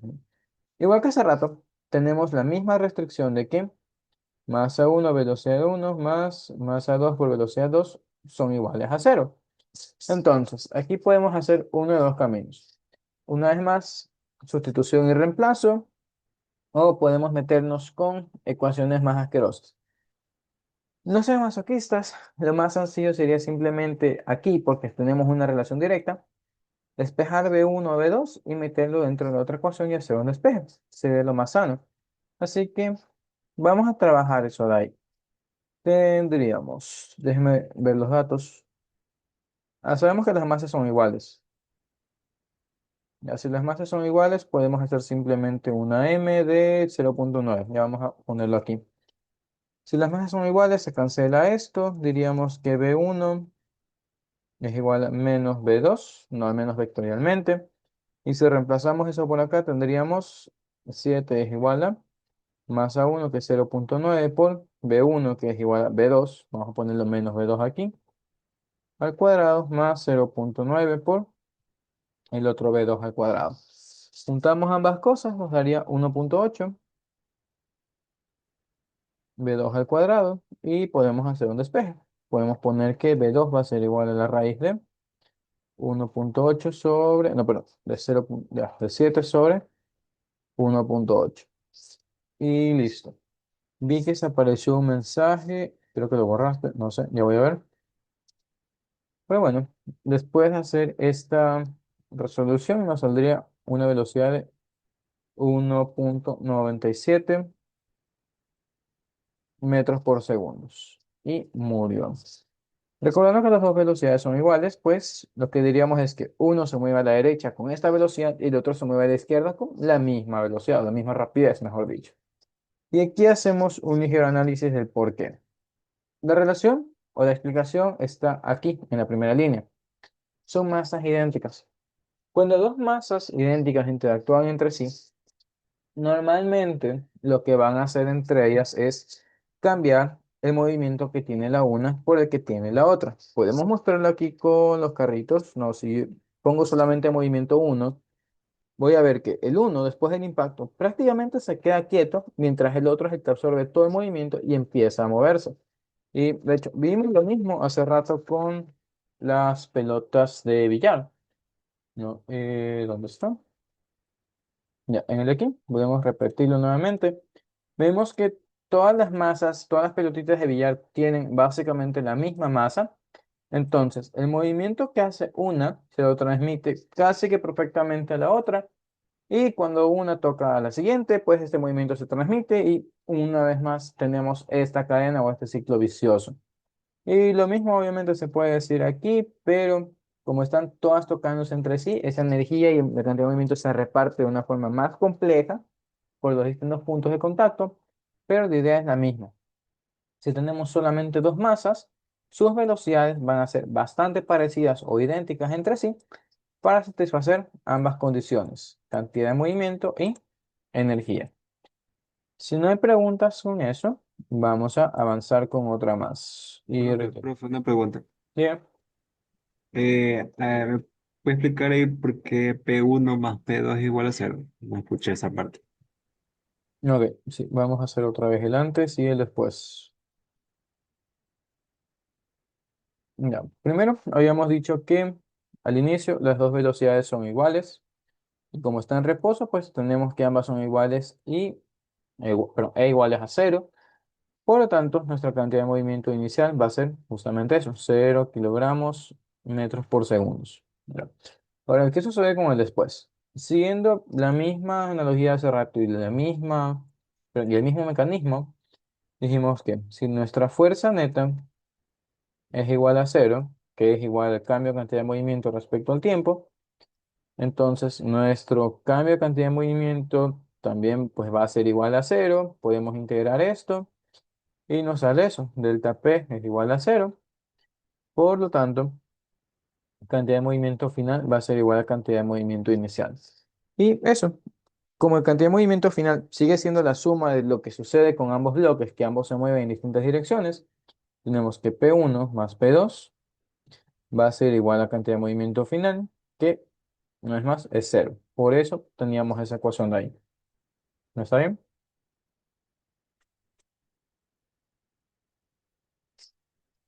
¿Me avisas por favor para seguir? Sí, profe, gracias. Ok, Gracias. de nada. Listo, vamos a avanzar con esta otra cosa. De hecho, ya me aburrí de resortes. Vamos a hacer otro más. Bien, a ver. Aquí nos están planteando que tenemos un bloque de aluminio de 5 kilogramos que se desliza con 12 metros por segundo sobre una superficie lisa y se va a pegar con un bloque de hierro también de 5 kilogramos que estaba en reposo. Y nos piden conocer qué velocidad tienen los bloques después de la colisión y el porcentaje de reducción de energía cinética durante la colisión. Antes de meternos como tal al ejercicio, quisiera analizar qué pasaría si los bloques tuvieran distintas masas. Y para eso, me gustaría que vean por favor a la cámara. Aquí tengo dos bloques.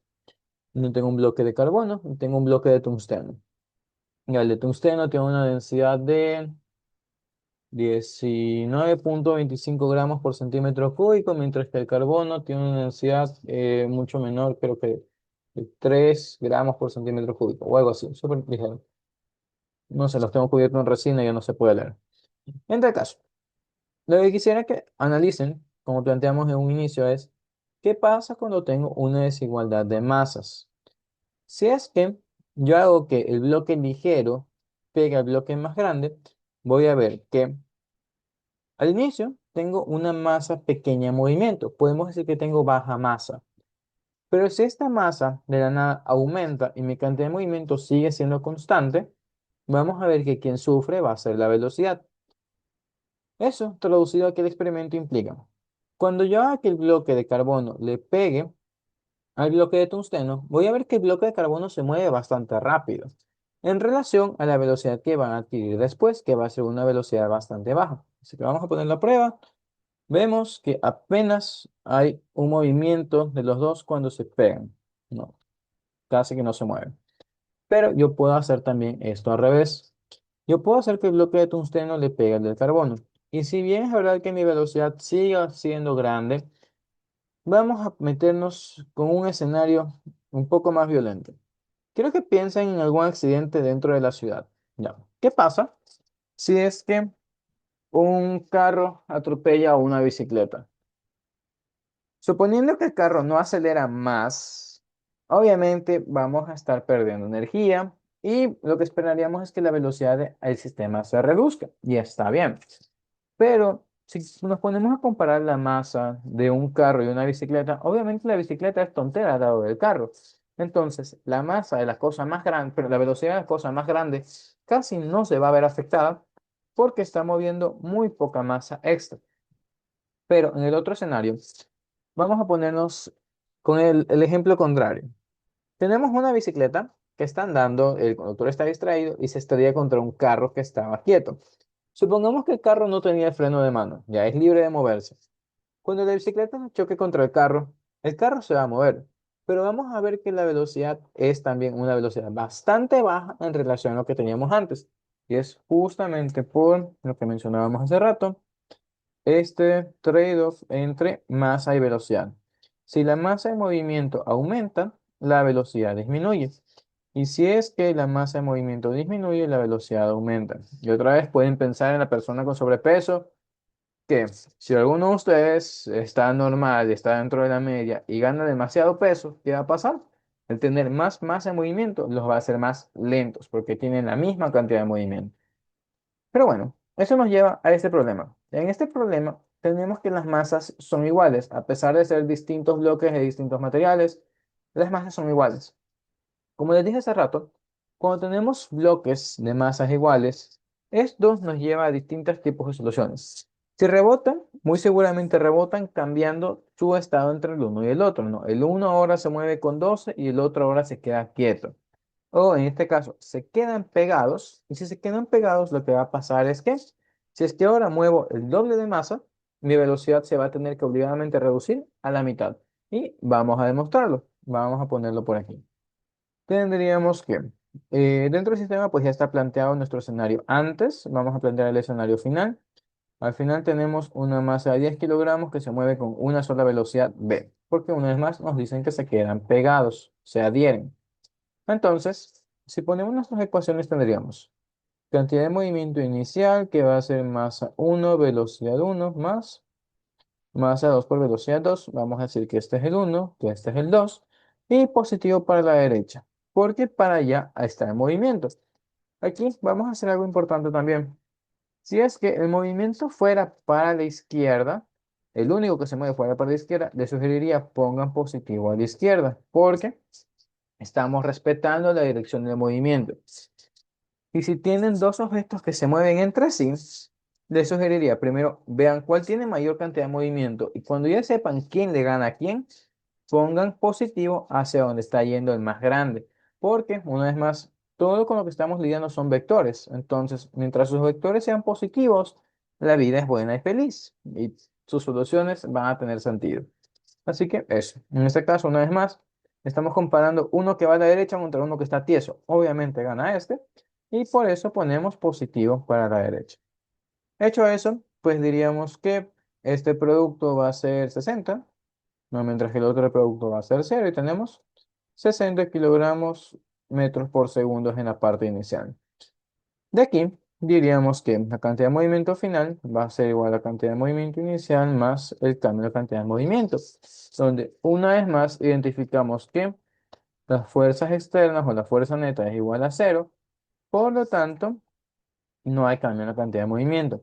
Por lo tanto, nuestra cantidad de movimiento final también va a ser igual a 60, que es la que tenemos al inicio.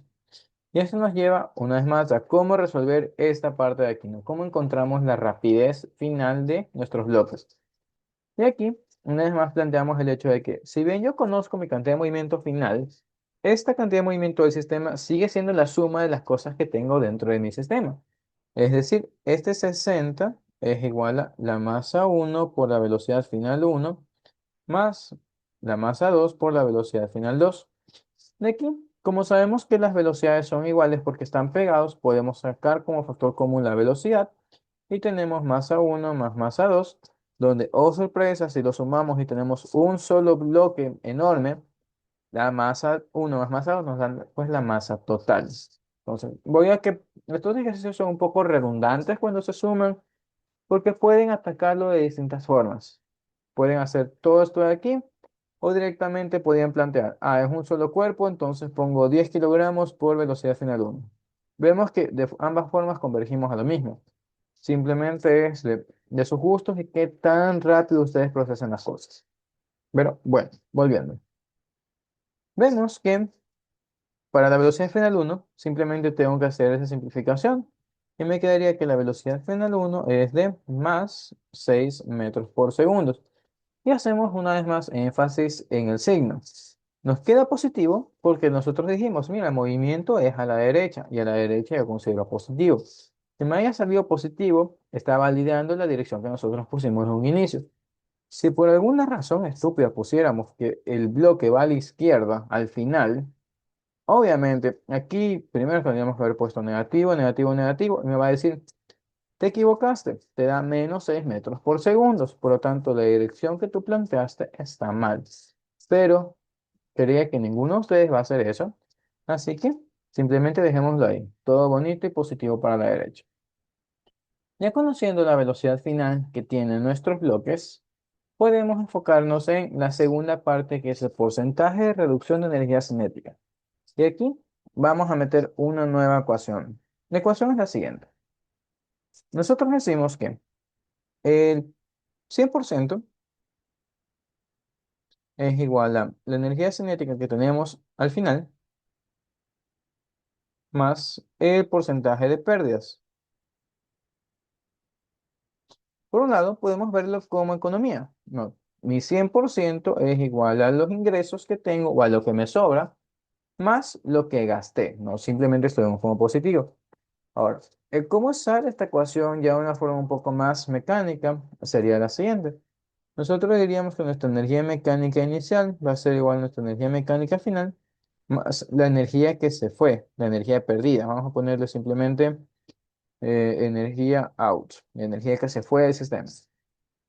Esto sería simplemente una repartición. Vamos a verlo de forma gráfica. Si tengo un chocolate en cuatro partes y yo sé que al final me quedé con tres cuadritos nada más, esto implica que hay un cuadrito que se escapó, que sería justamente esta parte que se fue. Y aquí me estoy adelantando un poco el cómo yo trabajo con energía, que pueden ver los videos que tengo grabados de eso, o esperarnos hasta el miércoles. Pero en el caso, yo considero las pérdidas también como positivas, siempre y cuando las ponga en el lado correcto de la ecuación. Pero bueno, ya habiéndolo visto de esta forma, que espero que les haya quedado claro con chocolate. Podemos hacer una división.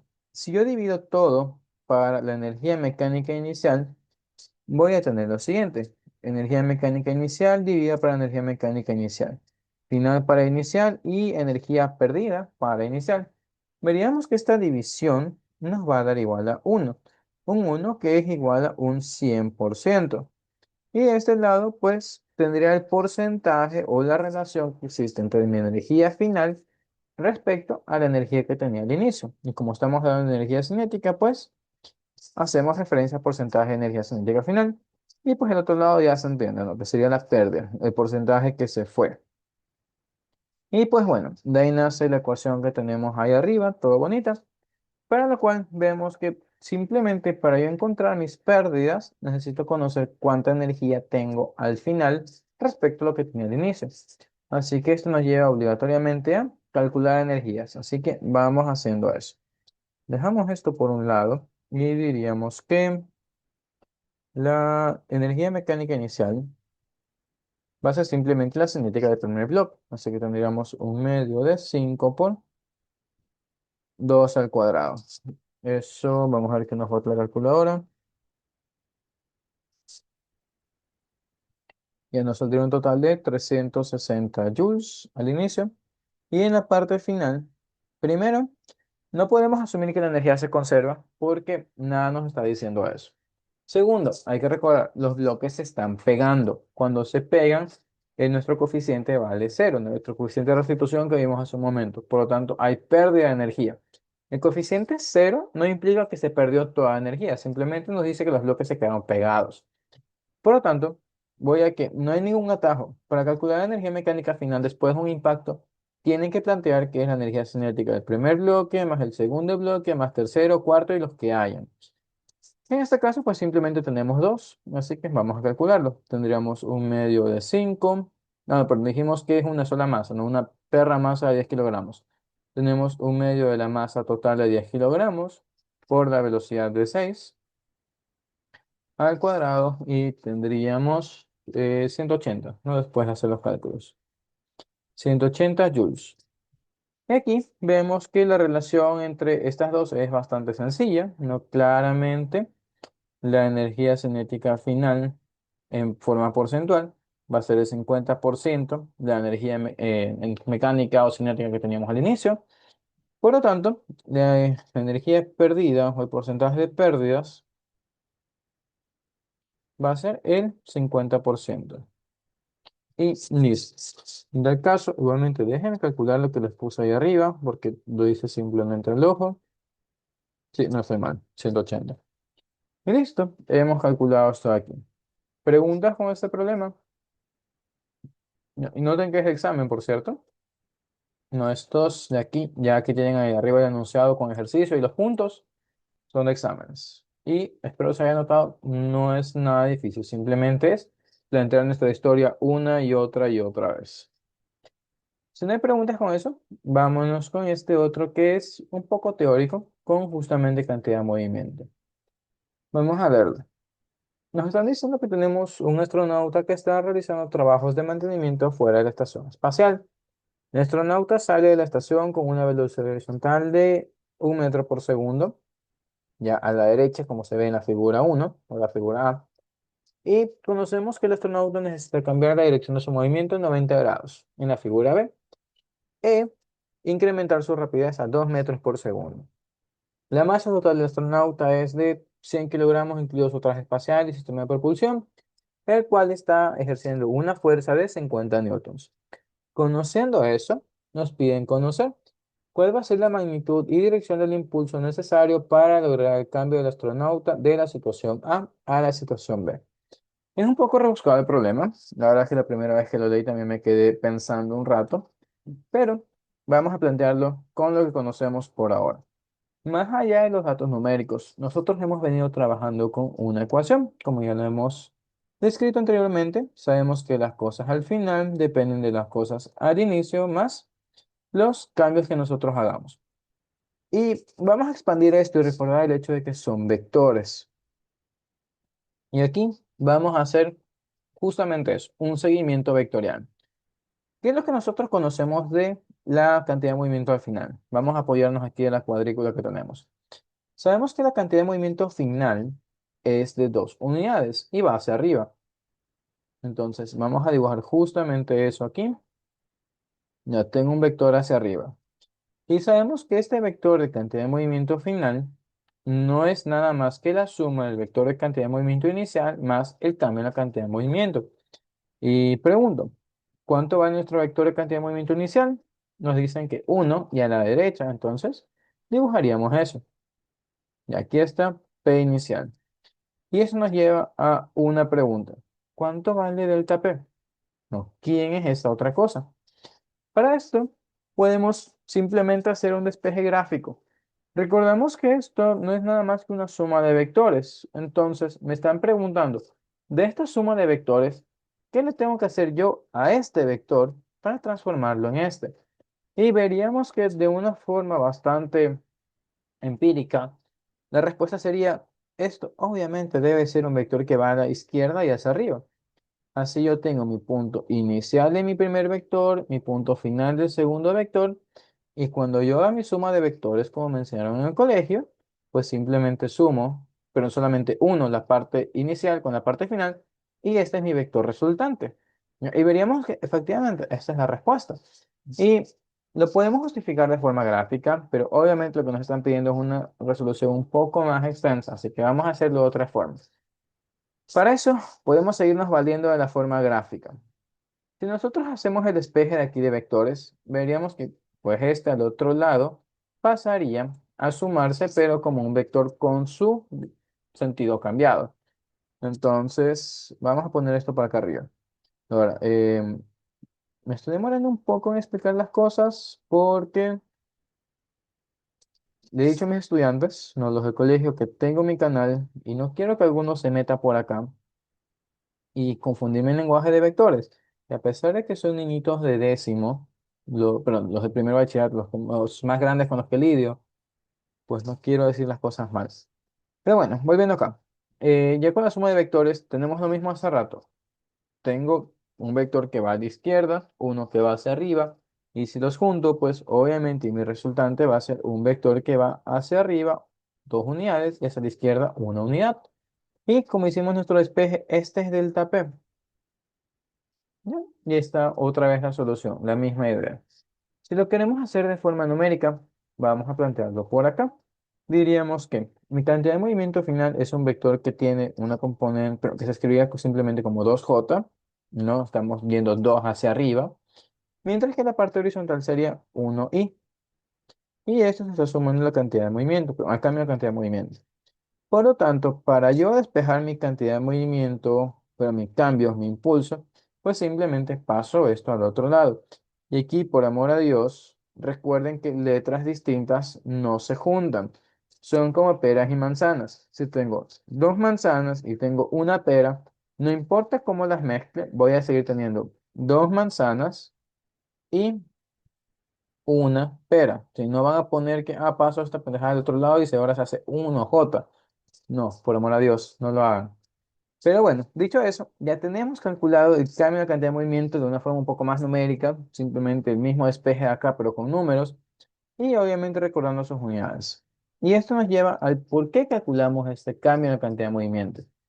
Una vez más, asumiendo que ya hicieron su lectura de la semana, recordarán que el cambio en la cantidad de movimiento es justamente el impulso, es lo que nos están pidiendo. El impulso nosotros lo describimos con la letra J, ya una J mayúscula. Sabrá Dios por qué. Intenté buscar la justificación histórica de por qué es J, pero ni modo, no existe. Simplemente algún baboso dijo J y se quedó con J. Total, J nuestro impulso es igual a el cambio de la cantidad de movimiento. Y eso es justamente lo que hemos calculado por aquí. Y con esto ya tendríamos nuestro vector, pero si leemos bien, no nos están pidiendo que calculemos el vector, nos están pidiendo conocer la magnitud y la dirección de este impulso, es decir, de lo que acabamos de encontrar. Así que, pues, ni modo, nos tocaría aplicar Pitágoras. Tendríamos que la magnitud de esto va a ser la raíz de, recordamos que cada número va al cuadrado, y una vez más, por amor de Dios, paréntesis, para no hacer una resta ahí toda rara. Y tendríamos raíz de 5 kilogramos metros por segundo.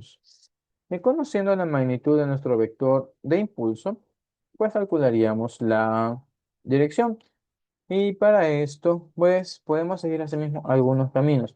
Para mí el más sencillo sería plantearlo con arcotangente, no decir que mi lado horizontal mide 1, mi lado vertical mide 2. Y si meto por aquí un ángulo, entonces mi tangente de ese ángulo va a ser igual a opuesto sobre adyacente, 2/1, de forma que mi ángulo es igual a la tangente inversa de 2. Y si hacemos eso, nos saldría que es 63,43 grados. Y de aquí ya depende realmente de cómo lo hayan trabajado con sus profesores. No, no solo este tema, sino vectores como tal. Porque esto de aquí que estoy calculando es 63,43 respecto al menos x. No lo plantearía aquí. Aquí está mi ángulo bonito. Pero si su profesor les pide que pongan el ángulo respecto al x positivo, pues háganlo. No, ya ustedes conocen a sus profesores. Ahí diríamos que tenemos 153,43 grados. Reitero, ya es simplemente manía de cada uno de ustedes y de sus profesores. En tal caso, esa sería nuestra respuesta para esta primera parte. Lo que nos lleva a la segunda. Nos piden conocer cuánto tiempo necesario va a ser para que el astronauta haga este movimiento. Y eso, una vez más, nos lleva a las relaciones que habíamos escrito anteriormente. Acabamos de encontrar el impulso. Nosotros tenemos fuerza y nos piden tiempo. Debe haber alguna forma en la que se relacionen todas estas variables. Y es justamente lo que nosotros ya habíamos planteado previamente. Habíamos dicho que la segunda ley de Newton en relación a cantidad de movimiento se escribe como que la fuerza neta es igual al cambio de cantidad de movimiento con respecto al tiempo. Y si asumimos que este cambio se da de forma gradual y constante, entonces podemos poner delta P sobre delta T, donde podemos reconocer que esto es lo que acabamos de calcular. Acabamos de decir que esta cosita de aquí es nuestro impulso. Y si bien todo esto es una relación vectorial, recordamos que para que los vectores, este vector y este otro vector, sean iguales entre sí, no solamente son iguales sus direcciones, sentido y demás, sino las magnitudes también.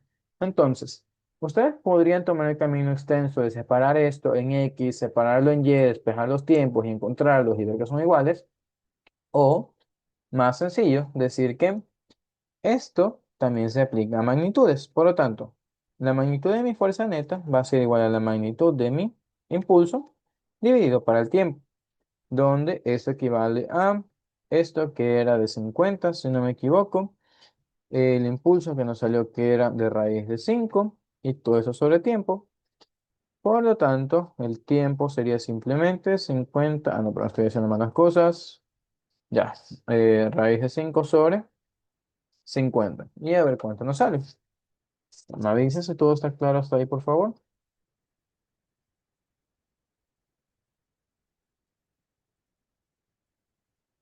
Espero que sí. Tendríamos que el tiempo va a ser de 0.0447 segundos. Igualmente, déjenme revisar que estén bien los datos. Ya te doy la palabra. Sí, estamos bien. Ahora sí, dime, Jeremías. Profe, DP, ¿qué era? Era delta P, ¿no? A ver, dp sería la derivada de la cantidad de movimiento respecto al tiempo. No, y si asumimos que esta derivada es constante, se escribiría como delta. Es lo mismo de cinemática, las mismas ideas, donde ustedes decían que la velocidad es la derivada de la posición respecto al tiempo, o si es que esta cosa es constante, se puede poner como delta R sobre delta T. Ya, es la misma idea. Ah, ok, ok. ¿Listo? ¿Alguien más?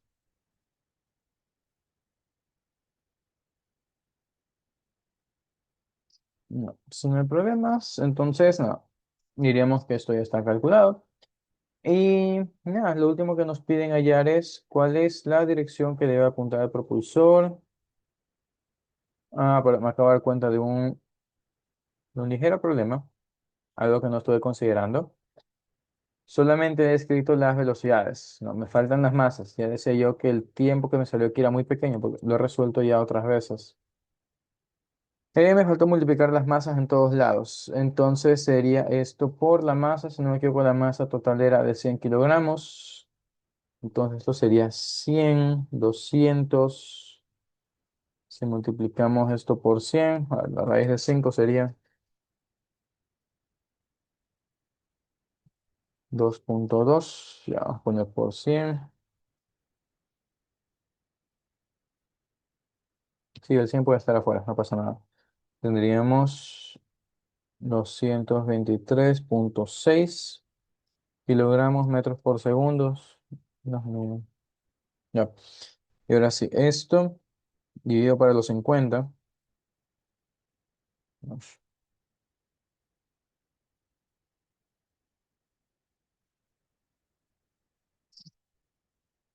No, perdón, no, sigue siendo la misma idea. Multiplicamos por 100. Ya decía yo. El tiempo normalmente era de 4.47 segundos. Ahí sí. Perdón, mala mía. No multipliqué por 100. Me falta multiplicar 100 siempre. Vamos a echar la culpa al hecho de que no hago clases de mecánica en casi un semestre. Pero bueno, ahora sí. Ya he calculado ahora sí el tiempo de 4 segundos y más. Finalmente nos piden conocer cuál es la dirección con la que se debe apuntar el propulsor para lograr el tiempo obtenido en literal B. No. Se puede resumir simplemente en qué dirección debe tener el propulsor para lograr este movimiento. Y aquí vamos a revisar una vez más nuestras notaciones vectoriales. ¿Qué fue lo que hicimos aquí? ¿Qué es lo que se hizo en el gráfico? Nosotros lo que hemos analizado por aquí es simplemente lo que siente el astronauta. Ya. Por lo tanto, deberíamos haber escrito las cosas de una forma un poco más explícita, en el sentido de que este cambio de cantidad de movimiento que nosotros estamos describiendo es el cambio de cantidad de movimiento que siente el astronauta. ¿Y esto quién lo provoca? Lo provoca el propulsor. Ya, y aquí creo que se hagan la idea, ¿no? Es realmente una pregunta capciosa y ridícula. Para nosotros lograr movernos hacia arriba y a la izquierda, vemos que el impulso que debemos recibir es este, ¿no? Justamente hacia arriba y a la izquierda.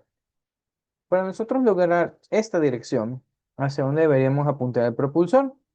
Si alguno de ustedes dice que para esta dirección, pues, por favor, revisen bien las cosas que están haciendo, porque si nosotros nos empujamos hacia arriba y a la izquierda, si lanzamos el propulsor para allá, nos estaríamos mandando hacia abajo. No, veo un mensaje que me imagino es la respuesta, que es que debemos meter el propulsor en la dirección opuesta. Para nosotros lograr este movimiento sobre nosotros, el propulsor tiene que estar apuntando con los 63,43 grados que encontramos, pero en el sentido opuesto. De esta forma, logramos, por efecto de acción y reacción, movernos con esta nueva dirección. ¿Ya?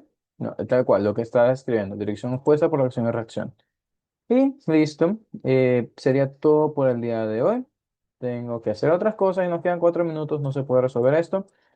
Así que nada, chicos, un gusto que hubieran estado aquí, haberlos acompañado. Reitero, espero haberlo hecho bien. Es el óxido de no haber dictado esto en un semestre. Y nada, les estaré pasando el PDF y la grabación se estará subiendo a YouTube. Tiene mi canal en la descripción, así que ahí lo pueden estar buscando. Nos vemos, chicos. Chao, chao.